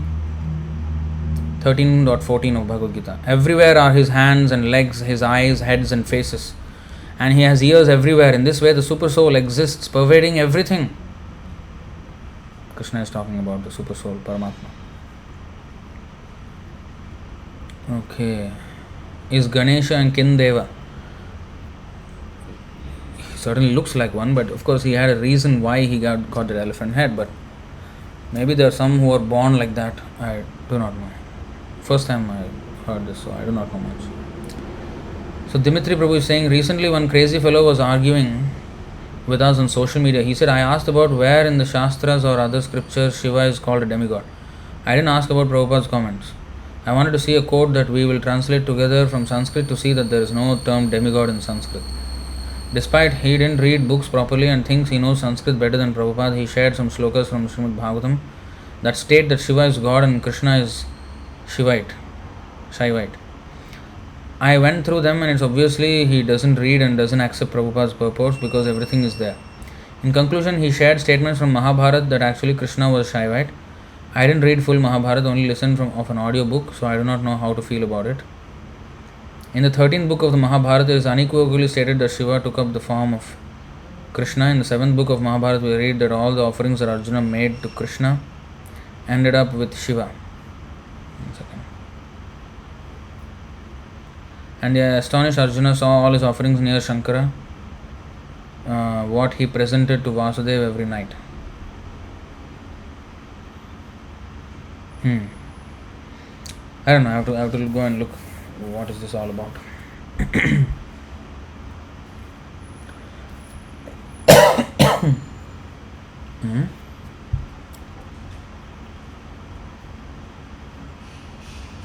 have to see what that is all about. Anyway,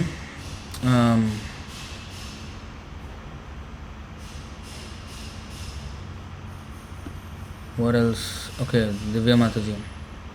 So until I see the other thing, I can't really comment on it.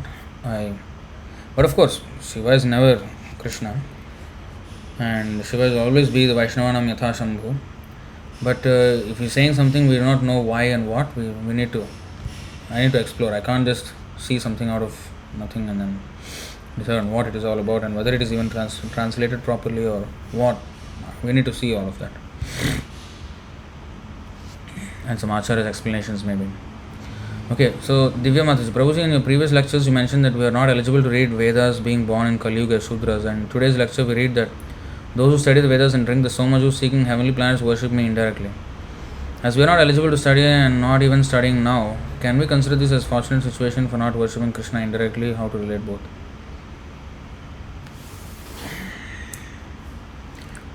No, I mean,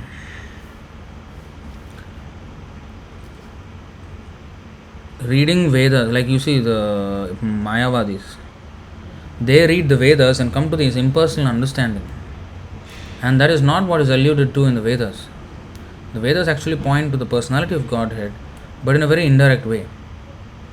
And one can twist the, how to say, Sanskrit and prove it otherwise, maybe impersonal like that. But it's very hard to prove that from Srimad Bhagavatam. So,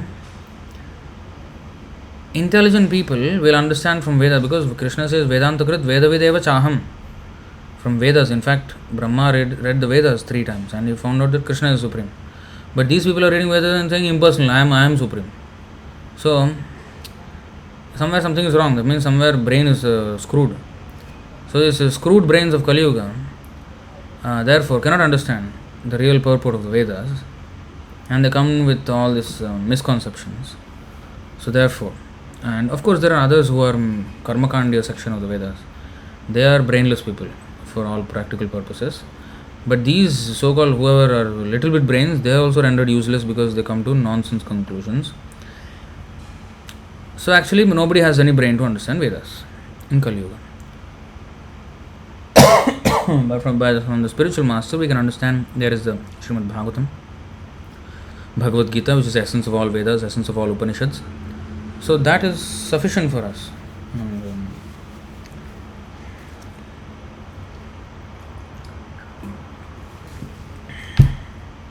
We can read that and make our advancement. Okay.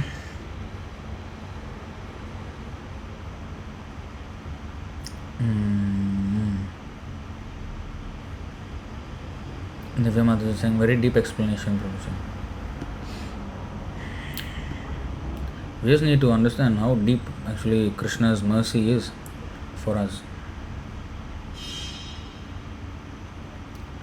Yes, Shiva is an expansion of Vishnu, like how is explained in Brahma Samhita of milk and yogurt. They have wrong understanding that both are same.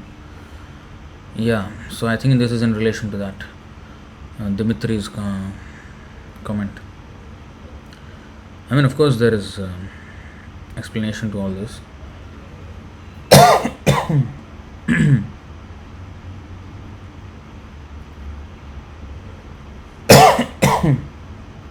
Dimitri. Letter to Upendra. Another thing, although we respect the demigods, we may not take their prasadam if invited. We observe the system followed in Jagannath Puri. First, the foodstuff is offered to Jagannath and then his prasad is offered to the different demigods. Then we may take such remnants of prasadam. This is the correct procedure. Thank you for that reference. Letter to Upendra, November 21st, 1970. Bombay, is it? Bombay.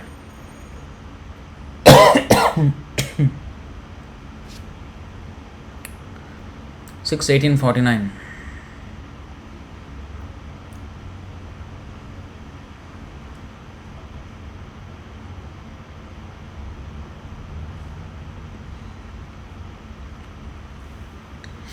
Oh, this is the Payovrata.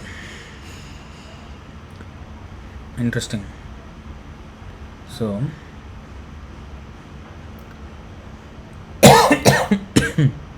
here, Kashyapa Muni is instructing Diti. 6/18/49.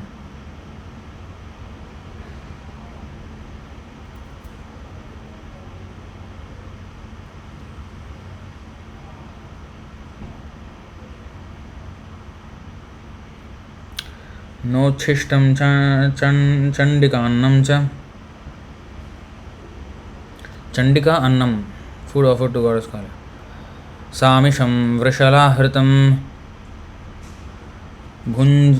Bhunjito Yadrishtam Piben Nanjalinatvapaham.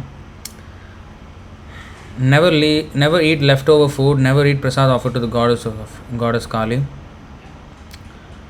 Durga, and do not eat anything contaminated by flesh or fish. Do not eat anything brought or touched by a Shudra, nor anything seen by a woman in her menstrual period. Wow. Do not drink water by joining your palms, like that. So this is in the Payovrata. Generally, the goddess Kali is offered food containing meat and fish, and therefore Kashyap Muni strictly forbade his wife to take the remnants of such food. Actually, a Vaishnava is not allowed to take any food offered to the demigods.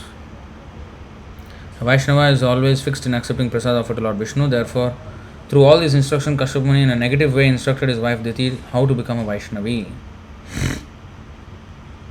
Do not do this, do not do that, do not do this, never leave. So all these things, but actually he is bringing her to Vaishnava position because she was very envious of the demigods. So he wanted to curb her envy. He wanted a son. She wanted a son to kill Indra.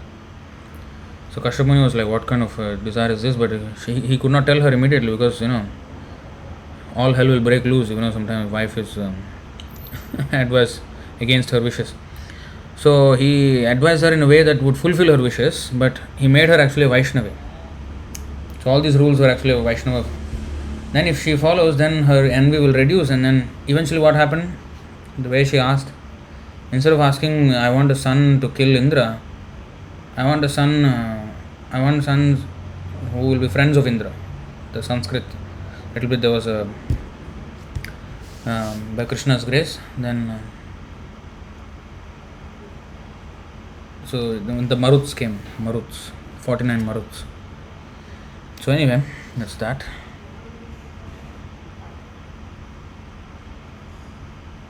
Even a video of baby where he comes out with cesarean section is painful. What to speak about hell? Yeah, I mean, taking the process of birth itself is hell.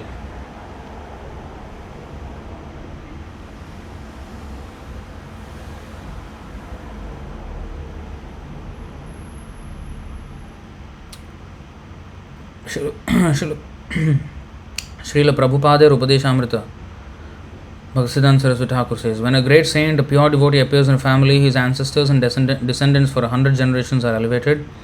When a devotee of middle stature, Madhyam Bhagavat, appears in a family, his ancestors and descendants of 14 generations are elevated. When a neophyte devotee appears in a family, his ancestors and descendants for 3 generations are elevated. Look at that. Even for a neophyte who is fighting with everybody, 3 generations. Even if he is a third class devotee. So much Krishna is. No materialist can compare to this. You cannot do anything any close. On the other hand, if someone becomes a pure Vaishnava or devotee of the Lord, 10 generations of his family before his birth and 10 generations after will be liberated. Krishna book chapter 64. Yeah, 10:64:35. This is the one.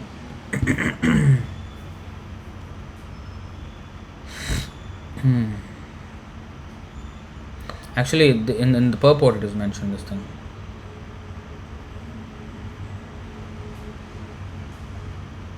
So Anandani Maharaj is asking, then cooking for Krishna and menstrual period is offense? Yes. So in that time, one is not allowed to cook. But sometimes when nobody is there, then seva must be first consideration.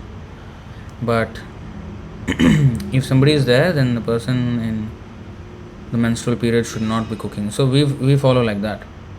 Here there are, at least we have the luxury of few Matajis here and Prabhus who are cooking. So if somebody has monthly cycles, then they don't cook on those days.